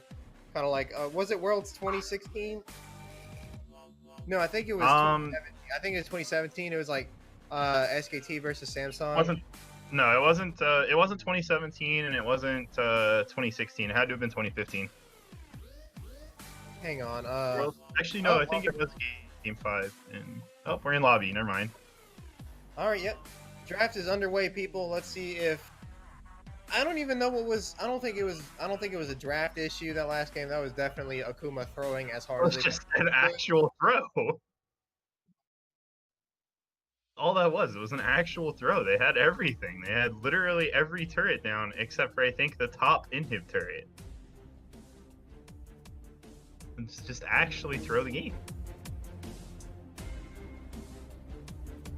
And going on record, I think it was just to get to game 3. I'm not gonna have an opinion on the matter. And it looks like they once again did not switch teams. Yeah, like I guess both teams want the teams guess both teams want the sides they picked. I can see some inherent reasons why you'd want either, but like normally I'd expect teams to switch after games or something.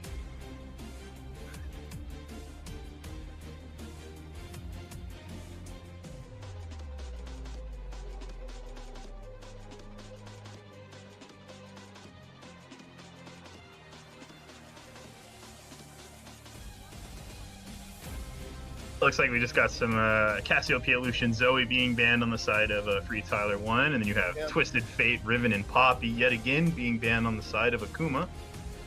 Yeah, it's exactly the same as last game. We'll see if the picks are same too. Yeah, just run it back, right? Yep. FreeTyler1 Hell. And complete the Kill Morgana quest in this game, buddy. I really want to see. I want to see some different picks, dude. I don't know. Please don't run it back. It's the same. It's gonna be the same. It's really gonna be the same doubled egg. No. Here's Thresh pickup. Thresh this time. Okay, cool. Not Braum. I like it. A little more aggressive. Like it. Definitely refreshing to see not Alistar Braum. We're going to see Alistar Thresh. Looks like the Tristana being locked in again. That was a pretty solid pick. Game. It looks like they might steal away the. Nope, they were just faking. They're gonna take the Braum.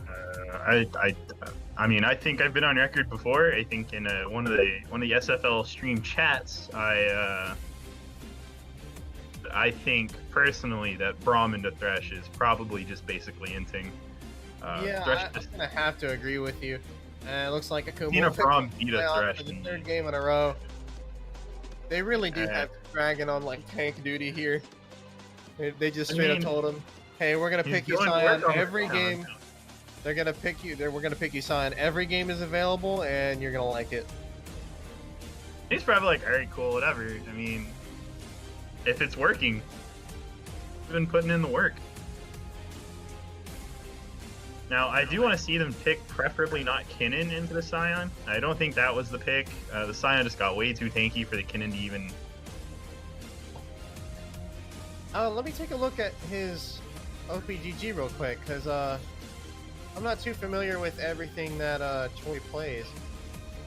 Besides, like, he is mostly a Riven and Poppy player, and that explains the 2 bans there. But besides that, he's got like Renekton, Camille, and a few more aggressive things that he could potentially play against the Scion that might do him in. Like, the Renekton has been seeing a lot more popularity in a few regions in professional play around the world. Spirit Shojin making him a real powerhouse. Oh yeah, it can get pretty nasty. Pretty nasty. Looks like a Zac coming in on the side of Akuma Blades. Not a champion we see very often, but I personally am a fan of it whenever we do see it. Current duos is actually a Zac one trick. That's gross, dude. How do you tolerate that? It's a fun champion to play. I think I could one-trick Zac if I really wanted to. Oh, there's that Camille pick I mentioned earlier. Looks like they will go for something that actually can bring the fight to Sion.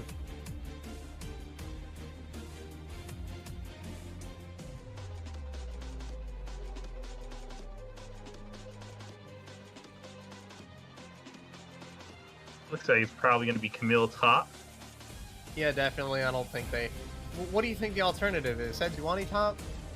I mean, you could put Sejuani mid, and then take Camille into the jungle, and then just slap Ryze in the top lane. And, Makes perfect sense. Right now, Akuma's hovering his ear, which you mentioned briefly in the Game 1 draft. They'll switch it to a Vel'Koz hover. I like Vel'Koz, I guess. I also like... Well, okay, it's good block. Like Alright.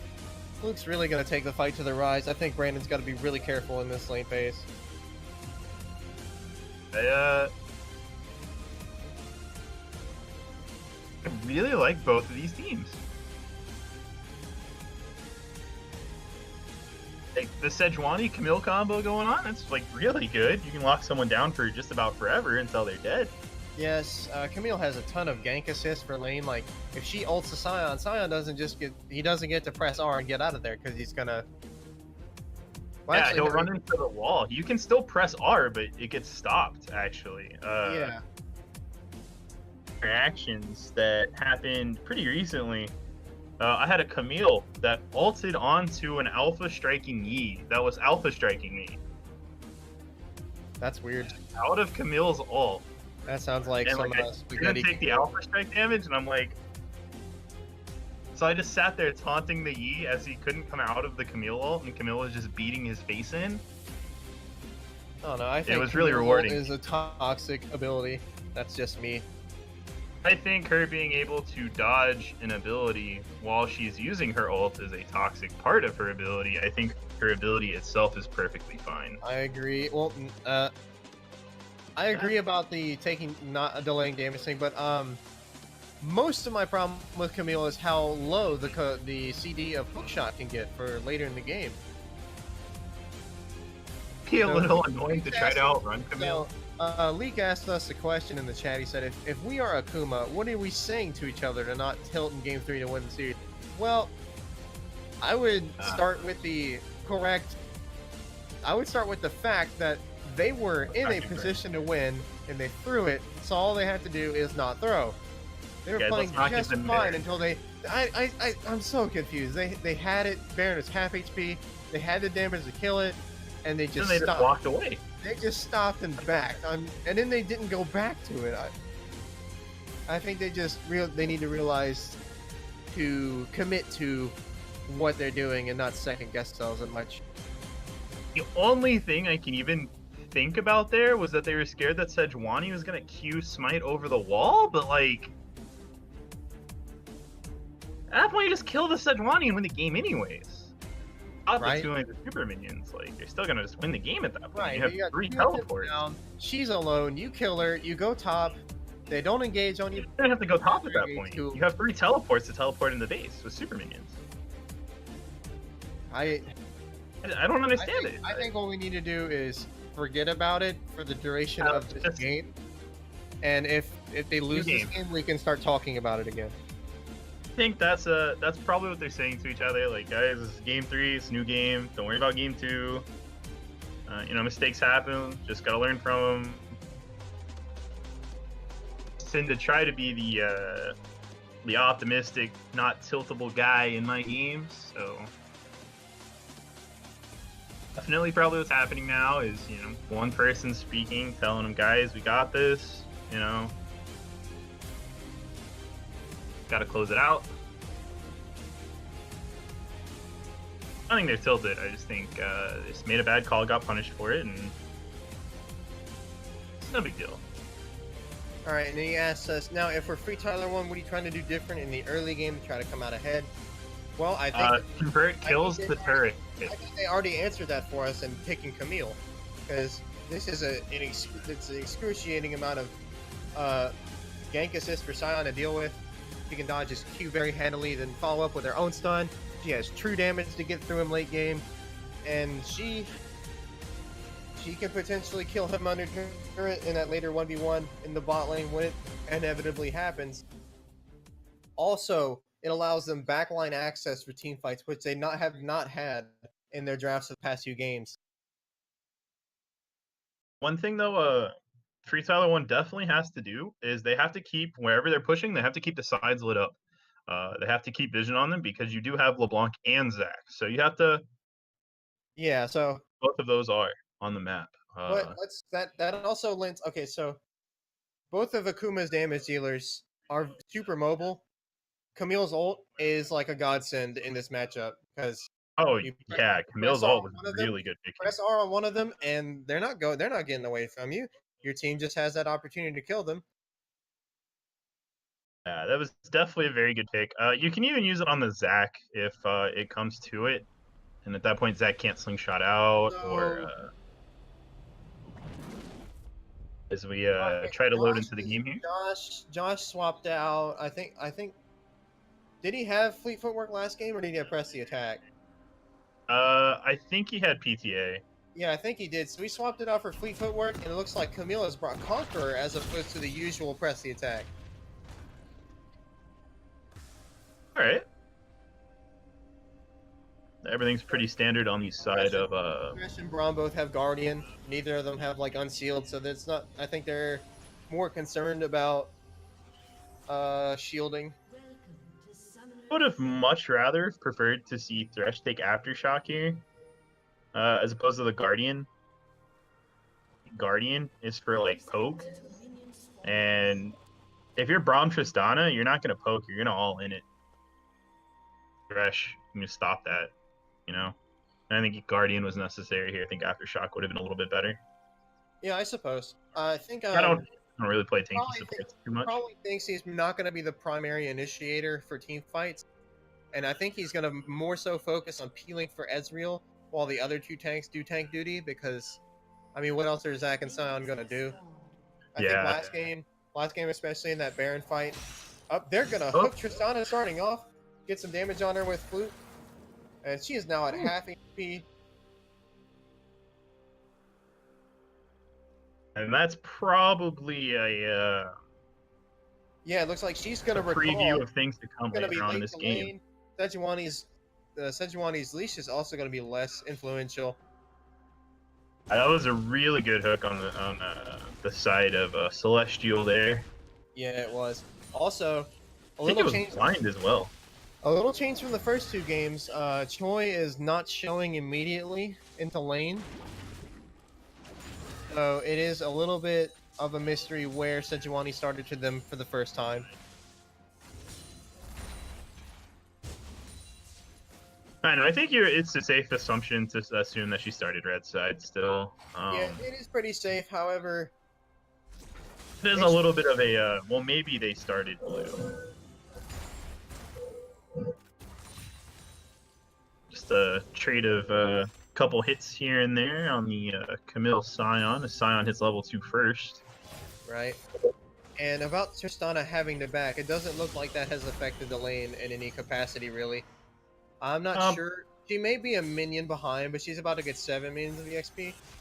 So I'm looking at her EXP bar right now to see if that really did affect it, but I don't believe it did. I wasn't looking earlier. It kind of did in the grand scheme of things. Here we go. We got a top lane. Here we go. He gets hookshotted on. Here's Sejuani. She's going to hold on to her Q. Stun him. He's dead. That's going to be a dead Sion. And that is what they need to do here. Camille rolling, because Camille does have the ability to really punish the Sion if she stays on top of him. Hit him with the goodbye wave. A bit of BM there. Probably warranted after the first 2 games of having to play into that Sion. Now I'm not too keen on mid lane matchups, but looks like Brandon is getting the better of it, which I thought I think LeBlanc is supposed to beat Rise. That's what I would assume, but I don't know the nuances of the matchups. You know, I'm a top laner. Oh, here comes Looks like a Seth showed up for return return gank. gank on top lane. He had just TP'd back and he's gonna go down again. And this is exactly what Akuma Blades did to Kinnan last game in that top lane. Oh, your flash is down? Well, so is your HP. Right, so that's got Camille off to a very good start. She has 2 kills worth of gold. They pick up the kill in the mid lane. She's got 1900 gold. Scion's got like 1150. That's a pretty big lead already. That's basically equivalent to a longsword and a health crystal, which is something she might pick up here. Does Camille not take Tiamat? I think right now, she could get, let's see how much money. She has 1500, so that's either Boots Phage or Boots Sheen and like a control ward. That's just going to allow her to ramp up the pressure significantly. Looking at Fresh is out of mana now. I don't know if he'll be able to assist the Zac game that's incoming, but gosh, jumps inward. Looks like they're going to try and get a lot of damage onto the Thresh, and I think he goes down doing Ignite. He does. Gonna end up going down. Tristana did burn heal there though. Yeah, the lack of the bot lane working against them here. They did opt for teleport on Ezreal. Then while we were talking about the top side of the map and the state of that, LeBlanc and Zac did pick up a kill on the Rise. They burned Ignite. Oh, I do see that, yeah. Yep. It's a pretty stable gank. I think Choi's going to get the better T-Dragon right here. He's going to go for this hook shot. He'll go behind him, so even if he misses, he's still behind him. That's a solo kill. It's just how the Camille's going to go. It's going to tear into the Scion really easily. Right. Don't have to be a top lane expert to see that. For their draft. It was a really good call on the side of FreeTyler1 to pick up that Camille there. Indeed. And now, if you're T-Dragon, you're probably a little bit tilted because the Scion pick is just conceptually not able to deal with this. Yeah. And Camille did pick up the Tiamat here. Oh yeah, I do see that. That allows her. It's like that allows her to pick up her damage faster and clear faster. Although I think she'll probably do Tiamat, then immediately start building into into Triforce. If she does it, she might go straight into Ravenous or Titanic Hydra for a little bit more aggression. But I think it's usually safer to start building your Triforce so you can get your cooldown reduction and a little bit more HP, attack speed, generally everything you need to be aggressive. I guess we'll see it here in the coming minutes. Depends on how many more times this Camille can kill this Scion, right? Well, I think looks like T-Dragon. Okay, so I think the drawback of Tiamat there is that it doesn't lend you any more survivability. So though she went for that trade, but they both lost about half of their HP. If Zac comes up to gank her, she's probably gonna die if her hook shot's on cooldown. But she still does have the flash. Oh, she's gonna. There's the ult. Look for the kill here. Scion stuns her with his ult. Oh, that W did a lot of damage. Is she maxing it? Yeah, she's maxing W. She's got 4 points in it right now. What a mad lad she is. So it looks like she's trying to take advantage of Scion's nerfed W cooldown and the fact that he's going to max his Q. And Scion, yeah, there we go. Yeah, Zac got the shutdown. Audio jumps in there, gets that shutdown. That doesn't really. The thing is, like, Dragon's not there for that. That doesn't help him really. Camille picks up that solo kill and the turret plate. It's a pretty healthy shutdown for the Zac though. He's not exactly the most gold-intensive champion on the team, but having it is helpful. Being a fed tank allows you to go for more aggressive engages. True. And while Zac was taking that shutdown up on Camille, FreeTyler1 just took the double with Dragon there. Yep, there it is. Choi's still being aggressive on a Dragon here. I mean, there's no reason not to. He's got his Tiamat, he's got his Sheen. He's optimized his build for bursting. So, whenever he finds that Scion's shield is on cooldown, it's go time. And according to leak, Camille's Tiamat propped under the turret, which caused her to take a couple turret shots there. That was back whenever Zach had killed her, by the way, if you were wondering. And it looks like Zach is pathing his way up back to top, but he'll drop that control ward, realize that they know he's there, then he'll just go to his Krugs. Camille's going to look to remove that control ward because she can just escape with hookshot before getting engaged on. And important to note, Camille still has her flash. She has not used that this game. Yeah, you're correct. Yeah, she hasn't had to. I think essentially the problem is why it's going to be harder for them to kill her is that Zach and Sion don't have any instant CCs. Their CCs take a little bit of time to work. Like, Sion has to charge his Q for it to stun, and his ult takes a bit of time to travel before it can stun. Oh, Zach will jump on her under turret, but she'll dodge the jump with her ult. I think she dies here still though, for zombie Sion Zach. That was a little greedy. Yeah, that was. She knew Zach was still in the area, I think. I'll have to agree there. I think what she should have done is, instead of immediately go for the dive, maybe look for a few more Ws onto the Scion. Yeah, that way you can just hook shot in. You don't have to waste your ult. You don't have to take 2 turret shots. Yeah, just small little things like that could have probably made for a better dive. And Sejuani will go for a gank onto Fluke here, but her ult will get dodged by LeBlanc's Deceive. Yeah, and if you're ganking a LeBlanc, you have to wait for her Deceive to be on cooldown. It's actually called Distortion. My bad. Anyway, her W. Deceive is her passive. Bot lane. Right? It looks like Thresh is getting jumped on. He's gotten stunned. He's gonna die. Yeah, nothing the cage is gonna do to help that. You are just gonna. Yeah, there's a lot of if they coordinate their jumps, like if Tristana jumps in, then Braum jumps to her, then ults. That is a lot of all-in potential there.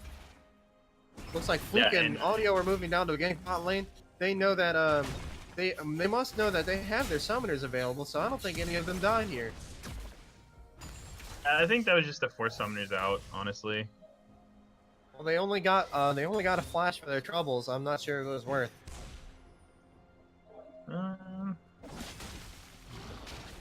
Yeah, it puts the Camille behind, and they just showed bot, so Sejuani can just take the Rift Arrow for free here. Correct. Man, that's crazy that Camille's AD shield blocks turret damage. That is so silly. Really? Yeah, I just. Well, it makes sense, I guess. Yeah, it makes sense. However, like I don't think turrets should deal true damage. I think that would devalue tanks way too much in the game. But I didn't realize he was going to take advantage of that. Shouldn't be able to be blocked, personally. I think you're about right on that one. I'm like, if it doesn't, like it'll go through Yasuo's shield to damage his health bar directly, right? So why does it work for Camille? I guess. Oh well. Camille players are. Whatever, their champion's been nerfed pretty hard, I guess. So that was a really good wall from the Braum there. Take a lot of damage. Yeah, it looks like it's gonna be another dead Scion here in the top lane. No, he gets out this time. Not quite. I think. Doesn't quite have the damage yet. The Ninja Tabby coming in clutch. So. I'm not exactly sure how Akuma needs to stop the bleeding here, but like, top lane's getting kind of pooped on, their bot lane's getting kind of pooped on, and I'm not sure how they make that stop. Honestly, Zach just has to get really good ganks out. That's the thing. Like every time Zach has shown up in the top side, they have managed to kill the Camille. Have to keep happening. Like they're just gonna have to keep. I'm not sure if Braum needed to ult right there to get away. I think he could have just jumped to Tristana. Yeah, I think it was kind of like a safety thing, or so what it was. But Ezreal needs to be really careful here. Oh no, Nyrus eased the wrong way. Oh no, that's. He's gonna flash. That's not what you want to do, friend. Josh is gonna flash after him, keep up the fight. But Nyrus has his E off of cooldown. The dragon's gonna kill him. No, no. Oh man, what an ordeal. No. Braum did not get an assist there. Tristana did just get. The automatic attack of Ezreal's arcane shift working against him there. That's what I like to see. I like when that backfires. I don't like Ezreal. Oh man, That's tragic though.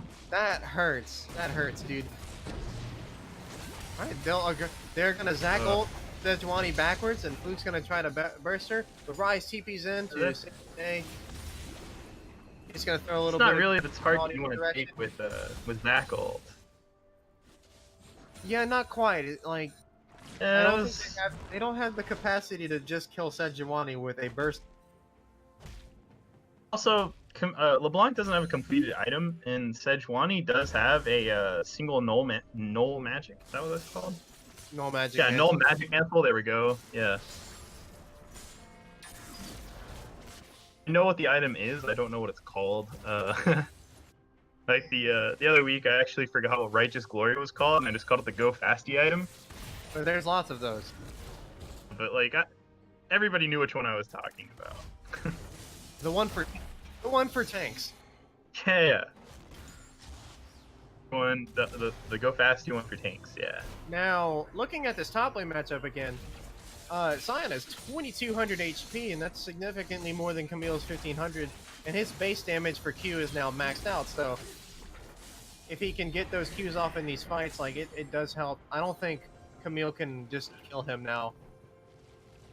This is why, personally, I like banning Sion, because he becomes so relevant for free with the permanent bonus HP of his W. Right now he's got 563. Blanc goes on a rampage, picking up another kill onto that Rise. Yep. Riptail is down in mid lane. The turret plating has been gone for a little while, but it looks like they're not going to commit hard enough for that to take down the turret. Yeah, it was everybody was pinging the mid lane on the side of FreeTyler1, but they just did not commit enough to it to actually take the turret. Right. It just been an accidental Riptail drop on the side of Sejuani, and then they were like, "Hey, let's go." Maybe that's something they should probably work on as a team, is putting a little bit more priority on taking structures down, because we saw last game and this game it's not really trying too hard to do it. Like, once again, they have a kill lead, but they just haven't been able to convert it into much objectives. I mean, they do have the Mountain Dragon, and that they haven't taken a single objective. Well, Riptail as well, but they didn't get a kill for that. They just kind of walked over, and no one else walked over. So.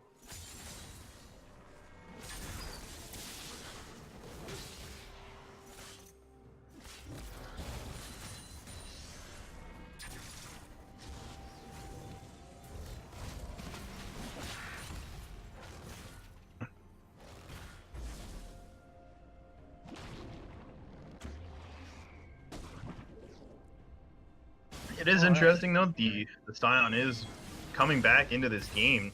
Camille not really being able to do as much as she did in the early game. All right, the Soul Furnace passive just does that for him, really. Yeah, and then also Ninja Tabby is the best item in the game. Right.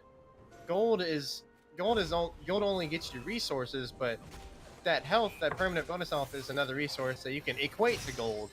So though she is about 1400 gold up on him, he has maybe about 1,000 gold worth of extra HP, so it's really not like he's 1,400 gold behind. Yeah, he's more of only down like about 500 or so.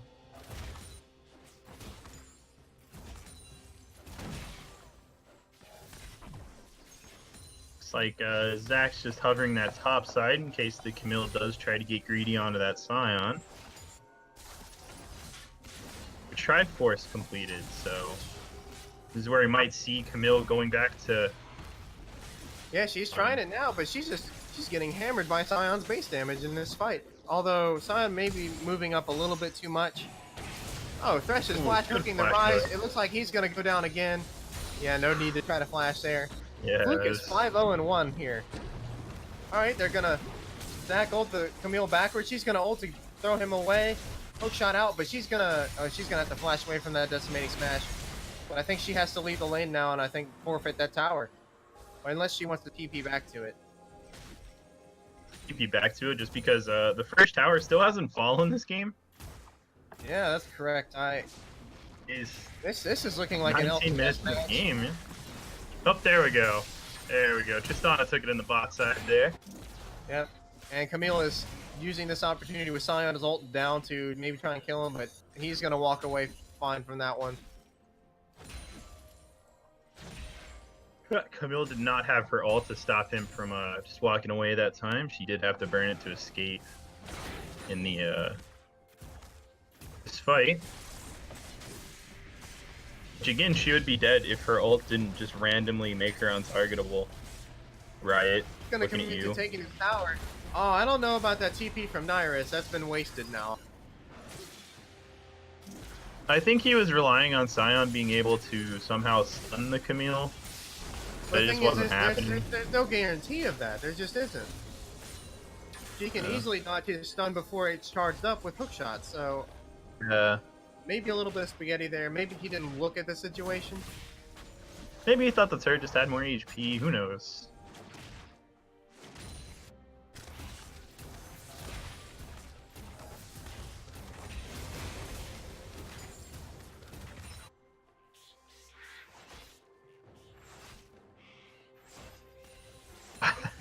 I thought Thresh was taking this Raptor camp for a minute, just clearing out a control horde in it. That'd be funny. You're like, yeah, Thresh, alright. Because he needs money. I can't buy items without gold, guys. So, I want to see how a 5v5 plays out here, because if Akuma gets a catch on anyone with his super fed LeBlanc, as long as it's not Braum or Sejuani, if it's on any of the cores, they die. And that would generally equal a lost fight for FreeTyler1, especially if they took out the Trist or the Camille, because the Rise, not too important right now at this stage of the game. The 0-5-0, significantly behind in gold, 1700 gold. Camille laying into the Sion here. This is where now that she has her W and her Q max, it's doing a lot more of the second attack is now true damage. That's going to cut through his Sunfire and allow her to kill him. Josh solo kills Ezreal in the mid lane. Braum goes down to some Ignite. Oh, there's so much happening. Luke has to be careful here. This jump get canceled by a flay, and now she's going to go down. That's 900 gold over to Audio. Yeah, it looks like Luke manages to walk out with their life as well. Yeah, pretty much. I think Akuma gets the better of that. Be another dead Sion and turret shot. Yep. Yeah, it looks like they'll trade off there, but that's not what Camille wants.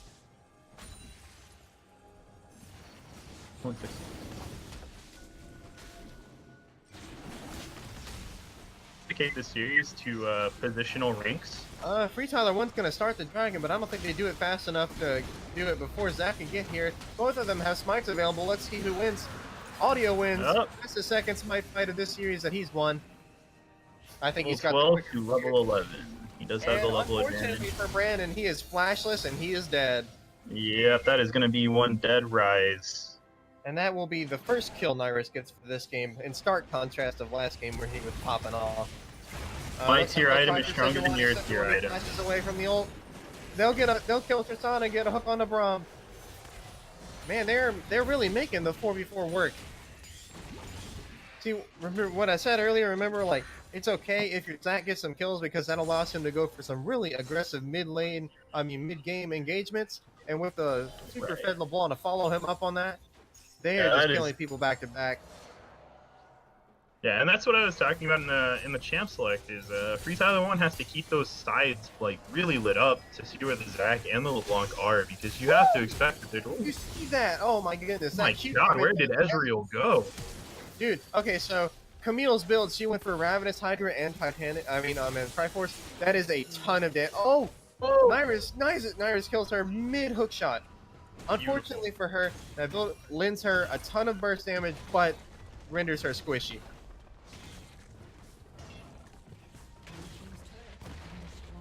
Ezreal definitely glad he picked up those Iceborne gauntlets now.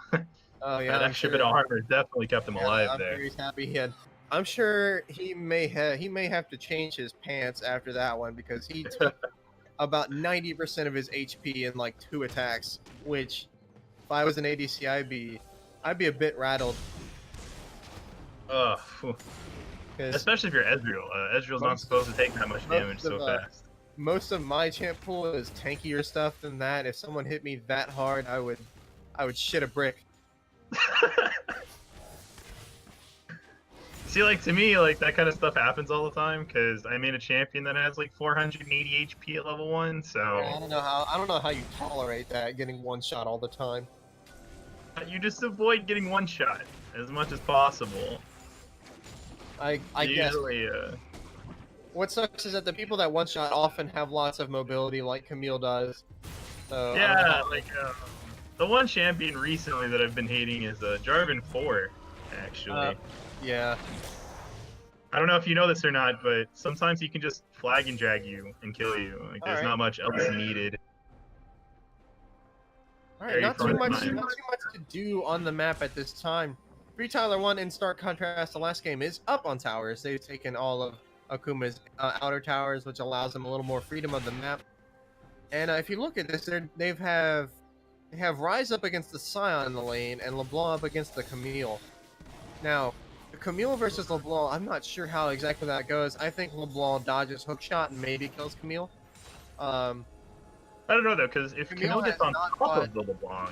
Camille has not bought any magic resist. She has Ninja Tabby, and she only has 2,400. She has 2,100 HP, and she's getting snared right here. We'll see what this kind of burst looks like. Well, she got electrocuted. She's at 2/3 from that.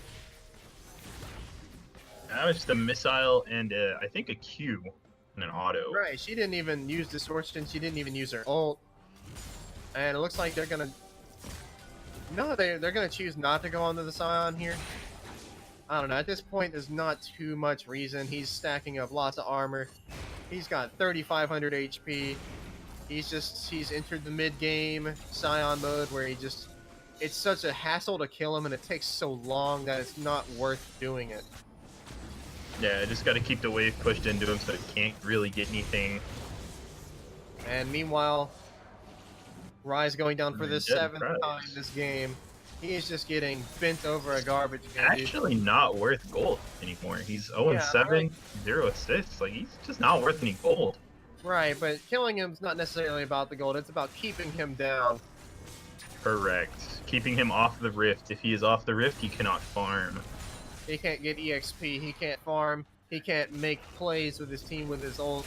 Can't do anything. So I think they are right to keep laying into him. And it looks like Camille's true damage from a Q is still allowing her to really tear into the Scion. Looks like she might kill him right here, actually. I don't know why she backed off. It's just an Ezreal. I think he was just scared of the Ezreal. I would be too if I chunked him down to 90% of the... We'll still get knocked up under tower instantly and then have to flash out. But it looks like the Ezreal may be able to pick up this kill, and he does. And they will use this lull to start the Baron. Audio might not get there before it's time to seal it. I think Thresh needs to go in and make some hay, but he's not able to, really. A little too late. Ulting everybody out. Oh. They're good to go. But Fluke going on to the Tristana here. Tristana will get away. But she has flanked the rest of the team. Zach could potentially get in here with an ult. I think they kill the Braum here. Oh no, they instantly kill Fluke. I don't know what else they can do. They'll take out the Tristana. I gotta be real careful here. Audio is simply just too tanky for them to kill. And he's about to get all his health back with that Warmogs that he has. Plus 159 a second. That's hilarious. Even half the back. Nah, dude. Just walk right over this. That's one of my favorite things about playing Garen is that as soon as you hit 11, you don't really have to back unless you want to buy.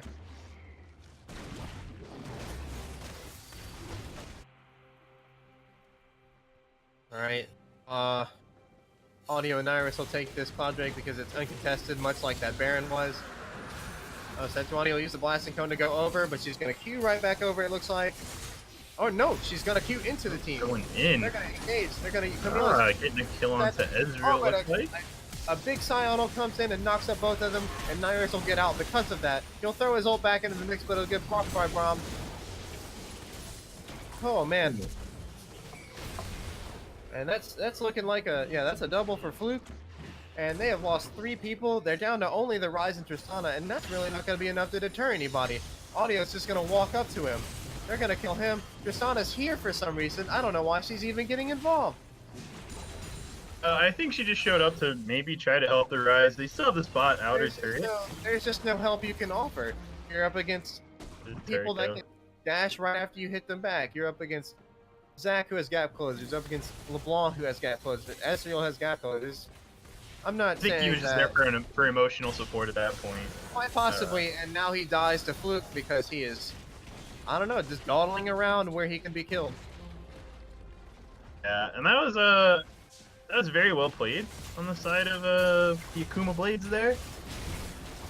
That hey, we have the potential to pick here, right. And it was on the backside of a honestly black. I think mostly it was mostly a mistake in shot calling to actually go for that engage for FreeTyler1 because, oh man, there's chances around the team fight. Yikes. Yeah, I think FreeTyler1 is just lost here. I think Audio and Fluke are carrying this game so hard. Ezreal has come back into the mix. He went from being like 1-2, and he went from being like 0-1 to now 6-2-6. Audio is making plays like mad. Yeah, FreeTyler1, they keep trying to go for these plays onto the Ezreal, and each time he escapes with around a fourth or less of his HP. I think most of the problem is that Camille is too squishy to make it work, and so is Tristana. They can't, like, LeBlanc can guarantee blow one of them up because she's just so fed. So, with one of their main damage threats down and Rise not even part of the game, they can't really do much in these 5v5s, and I don't know why they forced them. Did pick up a single kill at some point. I think it was in the last fight. Yeah, I don't remember, but it's not really a lot to go on, but it is definitely not significant enough. Luke is still up by 3,300 gold. Yeah, it's a whole item at this point. And Audio is up by nearly 3k as well. Goodbye, Camille. Oh, maybe not. Camille's lifesteal is moving her through this fight. Yeah, Fluke is gonna have to flash out of that one. Oh, she'll get shot by Tristana. Shut down. That's a huge shutdown for the Tristana. Yeah, 800 gold to the Triss. That's pretty handy for this point in the game. Looks like they're gonna try and take the Rise is just gonna keep dying. He's worth gold again. He's dead. Feels bad. Finally gets worth gold just to die yet again. Oh. So both mid laners are currently down at the moment, which does, I think, lend the advantage to FreeTyler1 because Fluke is such a big part of their momentum. They're going to use this opportunity to take down the mid tower, although Audio is looking possibly for a flank from the side. Yeah, they don't have vision on Zach here, and I think that's just going to encourage them to back off. Looks like he's going for the jump. Yeah, he's not going to get anything out of it, though, sadly. Tristana's ult, but Braum is going to have to give his life away here. Yeah, he doesn't have anyone to dash to, and the ult is just not enough of a knockup Tristana can't stick around there after just using her jump. She's just dead meat if she tries. Yeah. But why killing Braum right here is important. Baron will be up in about 50 seconds, and you want to get your wards down before it spawns, but this allows Akuma Blades to get their ward control over the area before FreeTyler1 is able to. Yeah, it looks like they're just gonna take this top inner turret real fast. No. Celestial hooks Brandon again. Brandon is toast. Zach doesn't hit anybody with his ult, but they're gonna get this tower back up. Meanwhile, Scion's working in mid.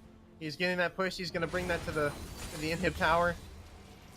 And Scion's gonna teleport over to stop the Camille. I don't know about that one really. I think what you do is, I think what you should have done is possibly just they go start Baron and force Camille to TP there instead of giving up your TP. Yeah. I think that was definitely the better play. And he's also running low on mana. He can't win this war of attrition here. Yeah. well, with Camille having lifesteal, she's just gonna remove these. She doesn't need minions. And Infernal Dragon is now on the map.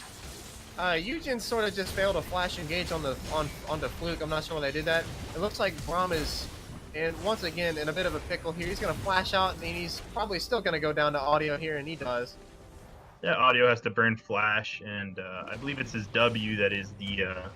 Now there's an Infernal Drake available at this time. It looks like Akuma realizes it, and they're gonna go over there. Camille is over there. I hope she does not get picked here. That would be pretty bad. And that it looks like if Tristana or Camille die, that's a good setup for Akuma to start Baron. But it looks like FreeTyler1 may start it here. They do have the Tristana. She does have lots of items. She's gonna really kill that Baron. Yeah, really FreeTyler1 did ping to walk over to the Baron, and actually Camille ends up picking the dragon. Yeah, FreeTyler1 that happens as a consequence. Okay, so like they show up around Baron to threaten the possibility of it happening. Akuma understands that they'll do it very quickly for the Trist, so they need to get away from the dragon. This allows Camille to go over the wall and take it. So good macro play there from FreeTyler1. That was really good. If they give over the dragon, they get Baron. So all right, looks like they're going to good call. Onto the Sejuani. She's already used her Q. They're getting a lot of damage onto her. Here comes Fluke. They're gonna get on the back line and kill Brandon again. That's 11 deaths now. They're gonna stun the LeBlanc, but no one's really there to capitalize on it, and I think they're gonna. Can you start reporting a player for inting? I don't know, man. It's just a custom game. But they're gonna look to start Baron here, so that's gonna prompt a response from everybody else on the team. Sion's making his way up into ult range, and he's probably gonna ult through the river into it. LeBlanc's looking at the back line on the Tristana. Baron's about 6,500 HP. Yeah, Camille. Very real possibility for them to steal it. Nyrus is going away to harass the Sejuani instead of doing damage to the Baron. They're back onto it. They're gonna play into it some more. FreeTyler1's gonna try and use this. Camille didn't invest. Or Camille did finally invest. I think they finished it right now. I think they should finish it right now while Sedge is so far away from it, and it looks like that's what they will do. And here's the counter engage. Sion gets a good ult. A two-man decimating smash into the two-man Zac ult. Camille's gonna go for the Ezreal, but he has a stopwatch ready. Camille goes down. The Braum is going to follow. Sedge finds him on the back line, though, but I think Fluke's going to chase her down, and they're going to get Tristana as her GA expires. So they trade 1 for 3, and they get the Baron. There's still an open inhib in the bot lane, and I think they start knocking on the door here. And it was a valiant TP from the Rise, but he is just way too far behind to actually do anything there. If it was a Rise with maybe, I don't know, probably would have done something there. Probably could have assisted the Tristana in some form or fashion, but just being that far behind. Now they are going to start to push on mid while Camille and Tristana are still dead. They've got Cannon laying into it. Fluke is just going to flash onto Brandon, nearly kill him.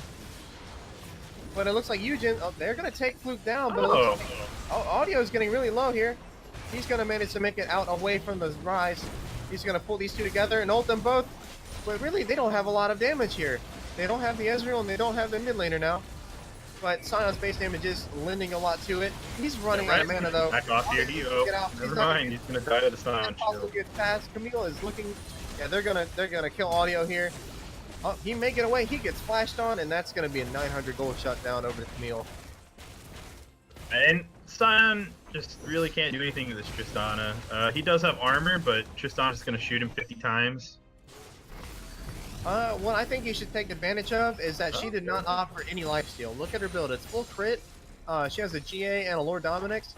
All the other 3 items are crit. She doesn't have any lifesteal. I think what Audio I think she has... I know she probably has legend what is it, bloodline? Yeah, she has that, but that's not going to be enough. If Sion and...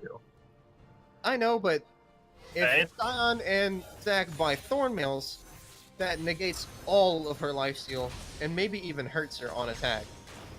Yeah, definitely weird that Well, it looks like a Thornmail is starting to come in for the Scion. He did buy a. He's got a Warden's Mail and he already has a Randuin's. There's a little bit of overlap. Honestly, I think what he should do is opt for a Frozen Heart instead, which that might be for, because Frozen Heart is built from Warden's Mail and Glacial Shroud, and that would give him 20% more CDR, which you can see from his items. He only has 10%. So he probably has Transcendence, and that'll put him at 40%. That'll slow Camille and Tristana's attack speed, which is going to be very important. I think Frozen Heart is a very overlooked item whenever you're playing tanks. And it does not matter if you're playing... Oh my goodness, he dodges the Zac ult with his own ult, but Zac's going to get back onto him. Do they really have the damage to kill him here? It doesn't look like it. Braum comes in with his ult. Sejuani from the backline is going to miss Nyrus with it. You don't necessarily have to kill the Zac first, though. That's the thing. Audio too. They're kiting back. Fluke looks for one. They kill the Rise. Scion has just arrived. Nyrus is still kiting back, but Josh barely gets on him. Oh, I think he's going to have to back up after that one. Scion's just looking super tanky right now. I think Nyrus could hop back in, but he's really left the scene. Still in Gargoyle. A little late, in my opinion. Little late, but honestly, I don't think they should have gone for that fight in general. I think the does pick up a kill on Braum. His passive, he's gonna kill Braum, which is pretty funny. But this allows FreeTyler1 to pick up a Elder Dragon. Now, I would like to, take it back a few minutes to where, when Akuma had Baron buff, I'm not once again I'm not understanding why they didn't just go for the open inhib in bot lane and instead wasted a ton of time on the tower and mid and very slowly killed it and then basically lost a ton of momentum when they could have just walked in, got the inhib and walked out and then waited for everybody to be there. And I think that's kind of set them up for where they are right now. Yeah, I have to agree. Always just take the secure objective instead of trying to put another objective on the map. Right. Anything off of taking an inhibitor turret if you don't take the inhib behind it. Like you don't gain anything. Like you get a couple hundred gold, but you don't if you don't get the inhibs, you do not actually create real space for your team at this point in the game. So I think between this game and last game, Akuma has, even though they are in the lead, sort of dropped their lead off. Because look at these teams, they're right now both exactly at 73.9k gold. They are even. They were ahead for a long time. They're 15 kills ahead, but because they've given up so many shutdowns, FreeTyler1 has come back into the game. An open inhib does create some form of pressure, but it's not nearly as much pressure as a down inhib. Correct. When you have an inhib down, that's a few minutes of someone having to clear that all the time. Now, right here in the now, Baron's coming up in 20 seconds, and I think this may spell the end of the game. They're going to look for a little catch on Sejuani, but it's not going to amount to anything. They have to be careful because FreeTyler1 still have Elder Dragon buff for a little bit of time, so they can't just outright fight him right now. The one thing I want to point out from the last fight, Ezreal took Tristana down to around 1/4 of her HP. Yeah, with just a W. And allowed her to just heal up completely. It's really insane. It looks like Akuma is going to split and they're going to all go mid, try to out-rotate. Oh, they're going to allow Fluke to get near Tristana, but I think she throws her E a little too preemptively. They get a good hook onto Camille, and I think they're going to burst her before she's able to get anything down. She's going to throw down her ult, but the Braum is going down. Camille's going down too. But they're not getting any kills of their own. They're down to the Rise, Tristana, and Sejuani, and Rise flashes away. I think right here they take at least an inhib, maybe the other, probably both, and that sets them up very nicely for taking the Baron. Yeah, and that was really good timing on the side. They'll land a hook onto Sejuani, but she'll back off. Sion's getting a little too close here. I think oh man, they get one on the Rise, and the Rise just gets deleted. That's disgusting. They do get a return kill on the Thresh, but that's not who they want to kill. I think they just go for the inhib here. Yeah, that's the safe play here. Just get the inhib and then try to get out. Well, FreeTyler1 right here has more sustain. I think they just need to get out. They need to Yeah, they just need to get out of there. Fluke will go in and tap the inhib one more time and take it, but now they have to try and get out of here, which isn't guaranteed. Ezreal's Guardian Angel gets popped. They're gonna have to try and save him. They have to. Oh, Zach will get behind him. Sejuani pops her stopwatch to not die. That's gonna be like one. Camille's made her way onto Iris and he's dead. I really think they overstayed here. That flash auto will not kill Fluke and she'll get away, which is excellent for their team, but this opens up FreeTyler1 to just go straight to Baron. And they just still have to be careful. Super minions are in their base, but I think Rise can handle that. Yeah, and I think you would certainly hope so. They're going to take the Baron down so fast with this late game Tristana and this late game full damage Camille build. I don't know if you looked at it. I think with that BF sword, I think she's going Guardian Angel as well. Sion has a teleport available, but for some reason audio is not in the neighborhood. It looks like they're just going to give this one up. And I think that's probably for the best, just to give it up. Zach probably could have made a play on to steal it, but his ult to it, which isn't up yet, or his flash, which is almost worse. Yeah, I think I guarantee that he'd get out. I feel like they know that they can trade the Baron away because the push pressure is neutralized by having supers, and the gold doesn't matter that much because we are nearly 45 minutes into this game, and almost all the power players are 6 items already. It doesn't matter if you have another 300 gold. Visual bug just now. There was super minions at the top lane inhib turret on the mini map. Oh, that I guess interesting. maybe a little mistake with a Rise ult, but I don't think that. I think that's probably a visual bug. I think it was a visual bug. There's sure quite a few of those in the spectate client. Now, so here's where having supers is going to be better than having Baron buff, and that's that the second Elder Dragon is going to spawn, and this one could easily decide the game because if Akuma gets it, they get to walk into a base that has already been mostly torn down. Yeah, and also if FreeTyler1 over dedicates to this Elder Dragon, you also have the possibility of Sion and Ezreal TPing into their base. And they can make quick work of turrets. Sion, even without Stoneplate active, has he has 5,500 HP. That's pretty funny. Yeah, Sion definitely needs to start popping the Stoneplate just a little bit earlier in fights, I feel, though. It looks like FreeTyler want to understand that they need to just kill these supers and split. Because, like, red team here, they don't do... Oh, that's a flash trade for the jungle. It looks like they were both trying to catch each other out. But now that Sets doesn't have flash, trying to steal this Elder from Akuma is going to be a little less safe. They'll get a lot of damage on the Triss, but she does have her bloodline fully stacked. She'll go find something to hit and get her HP back. Akuma are going to start the Elder in the meantime, but for some reason they're not going to pull it out of the pit. This is going to come down to a smite fight for real. It's at 5,000. It's really bizarre that they're not pulling it out, but I guess they're just trying to base Sejuani into it. Sejuani, it looks like they might go for a kill, but she has a stone plate ready to become immensely tanky, which it looks like she will go down. Nyrus will get away from Brandon's aggression. LeBlanc in the backside of it. FreeTyler1 is taking the better of this fight because this Triss is just he has a chance to just pop off. Nyrus is going to get teleported behind. It's going to be a dead Zach. It's going to be a dead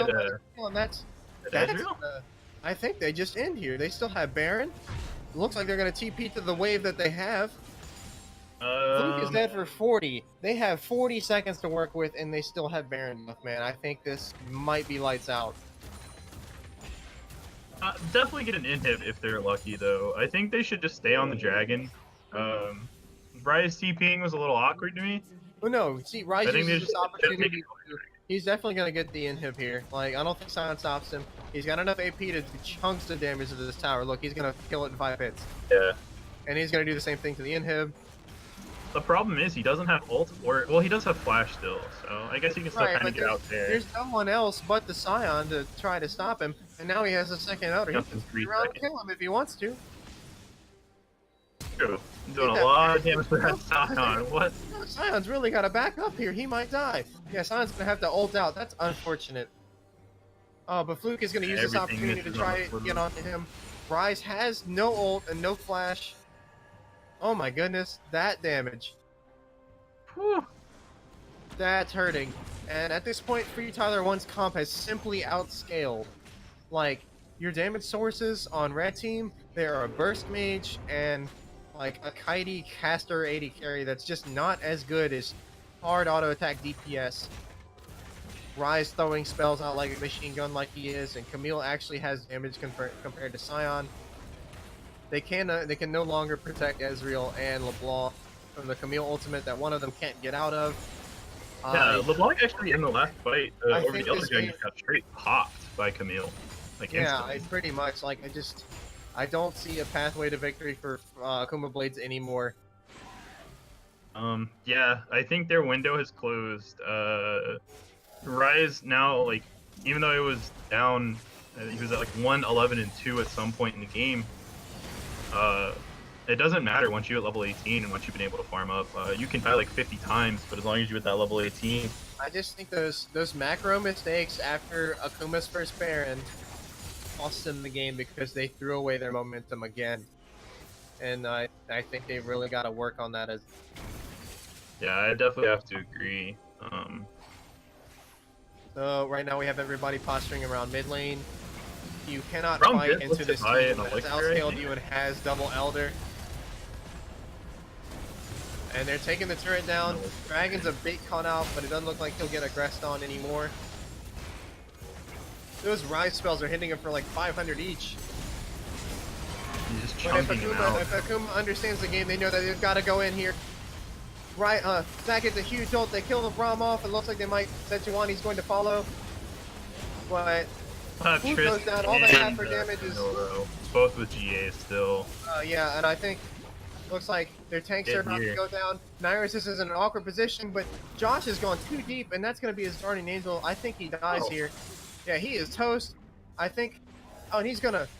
Nyrus flashes after the Sejuani, but is unable to get anything off of it. So, in an effort to try to end the game, FreeTyler1 has thrown away 3 of their lives, and they are dead for like upwards of 50 seconds. There's a Baron up. Maybe. And Camille's probably going to give up her life here. I didn't think Akuma were gonna have a chance, and it looks like they will take the Camille off here. There we go. That ult's gonna kill her. That's a shutdown over to Nyrus, and I think they're gonna get that. They're gonna get Sejuani too, and then they're gonna go to Baron. Yeah, that's definitely the move here. A minute ago, I said I didn't see a pathway to victory for Akuma, but then FreeTyler1 gave them one. Yeah, definitely took a bad team fight there. Good job on the Zac though. The Zac ult did land on not the preferable important targets. Quite the Tristana. The Tristana did just pick up Bloodthirster though, as she was staring at the Black and White League of Legends. Yeah, so she understands the need for lifesteal here as opposed to GA, which is a good pickup for her. But now that they have Baron, they can actually counter push against these supers. I think I have to commend Akuma for actually going for the engage while they had the chance, because a lot of teams don't understand that with your back against the wall like that, you have to make a move or you lose the game. And so the Scion went in, and then the Zac went in too, and they made it all work. And also, Josh you can only get pushed back into your really threw that fight. I'm sorry, but I've gotta call him out on that one for jumping into tower range and getting CC'd and killed. Yeah, and also the Camille walked into turret range while Tristana was in her GA stasis, and that took her pretty low as well. All right, so we'll see if any like actual picks happen here. It looks like FreeTyler1's gonna try to get vision around this next Elder Drake, because that's the next objective here. Up in a minute. Man, what a series we are in, dude. These games have been getting longer and longer. Even Braum has a Gargoyle Stone Plate now. Those Tristan's are doing 1100 damage. That's a big ouch. Does Stone Plate gives you like double your HP, right? It's let's read it real quick. I don't. Right. Yeah, it's 40%. But like So if you Gargoyle Stone Plate, right? 3000 HP. If you are nearby 3 enemy champions, it goes up to 100% bonus HP, which he definitely will be, considering he's Scion, and that's kind of your prerogative there. I was talking about for the Braum, because if Braum pops Stone Plate and then lock it, that shield is going to be massive. Yeah, I think at that point you kind of have to ignore the Braum. But even like Sejuani has a stone plate as well, but they are getting through her. It looks like they're gonna. Josh is baiting everybody away from their base while the rest of his team pushes bot lane. And I think after that they're gonna go straight to the Elder. It spawns in 15 seconds. And I think Akuma have realized this. They're all gonna back. They do have 2 of their teleports up, and they're gonna try and get there as soon as possible. But this Elder, let's see how much HP it has. It's been a long time since I've seen a game with 3 Elder Drakes. It's got. And they're just gonna shred through it. But look how fast it's gonna go. They're gonna get it before they can do anything about it. They teleport comes in from Rise on the side there. Gonna engage here. They're gonna kill the Thresh immediately, and then Josh is just gonna go to town with the DPS. Brandon teleports to the back line and pops Nyrus' GA immediately. They're gonna find him. He's dead. I think they've lost. They've definitely lost. He's down for 75 seconds. Well, guys, that is a GG. Well played. I've got to say, Akuma definitely took that bait in top lane. They took it like a fish. Yeah, that was definitely not the. I don't know why they decided to chase the Rise there with important objective up. It's just really bizarre. Oh man, and this is taking so long. There's so many stone plates involved in this fight that nobody just wants to die. Oh my god, another one. But all they gotta do is shoot the Nexus down, and that's not gonna be very hard. Just is still gonna make quick work of it. Flashing around, and that's game. Just key mistakes made by Akuma just led to this game 3, and then key mistakes in the game 3 itself just led to the end of it. Oh man, what do I have to say about that game other than, it's the same story as game 2 where Akuma's ahead and they make some one key misplay that flips the momentum on them, and a FreeTyler1 outscales them. Yeah. Yeah, it was definitely. I want to look at these damage charts. I have to see how much these guys did. All right, so Tristan and Ezreal are both at about 69,000 damage. And then you also have the Rise and Camille around 55,000. Even after getting like everything and the kitchen sink thrown at him for the first half of the game, Brandon finds a way to be useful and ends up scaling. I think Akuma needed to end that game sooner, but they were not able to. Eventually the Rise was going to come online, and that was I think and once the Rise came online, there was very few things that Akuma could do to finish out that game, because the Ezreal can only do so much, the LeBlanc can only do so much. Can do everything. Rice can and then literally 1v5 at any point. Once she hits level 18, one of the highest attack ranges in the game, and she's got full crit. She's going to just be laying into this team that has no good way to get onto her. Yeah, I mean, they had the Zac and the LeBlanc, but the Tristana was positioned correctly just about every fight, making it really hard for them to access her.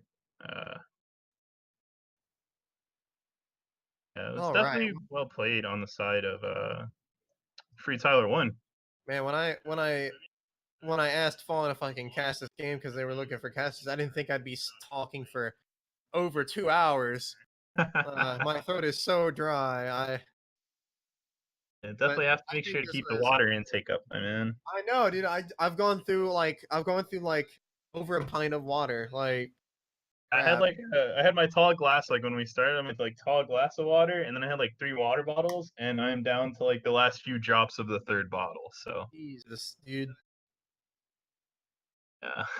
I think it was good casting practice, and I think what I like about it is that if you're just basically having a conversation with your co-caster about the game at hand, so you get like, it allows you to learn a lot of macro stuff by yourself. Oh yeah, you can just it's like rewatching your own game. You just have to pick a player to be. Yeah, pretty much. All right, guys. I think that's it for us. That was a really great series to watch. Really well played by, I think, both teams. Although FreeTyler1 does edge out in the end. So that's gonna be us, the K-Kona cast, signing off. Drop a K-Kona in the chat if you enjoyed it. The one person still. And Leak, Papa Leak, bud. Leak is my Kate Kona brother. He's one. Exciting series. All right, well, I gotta stop talking for like an hour. Tuning in. Kate Kona, but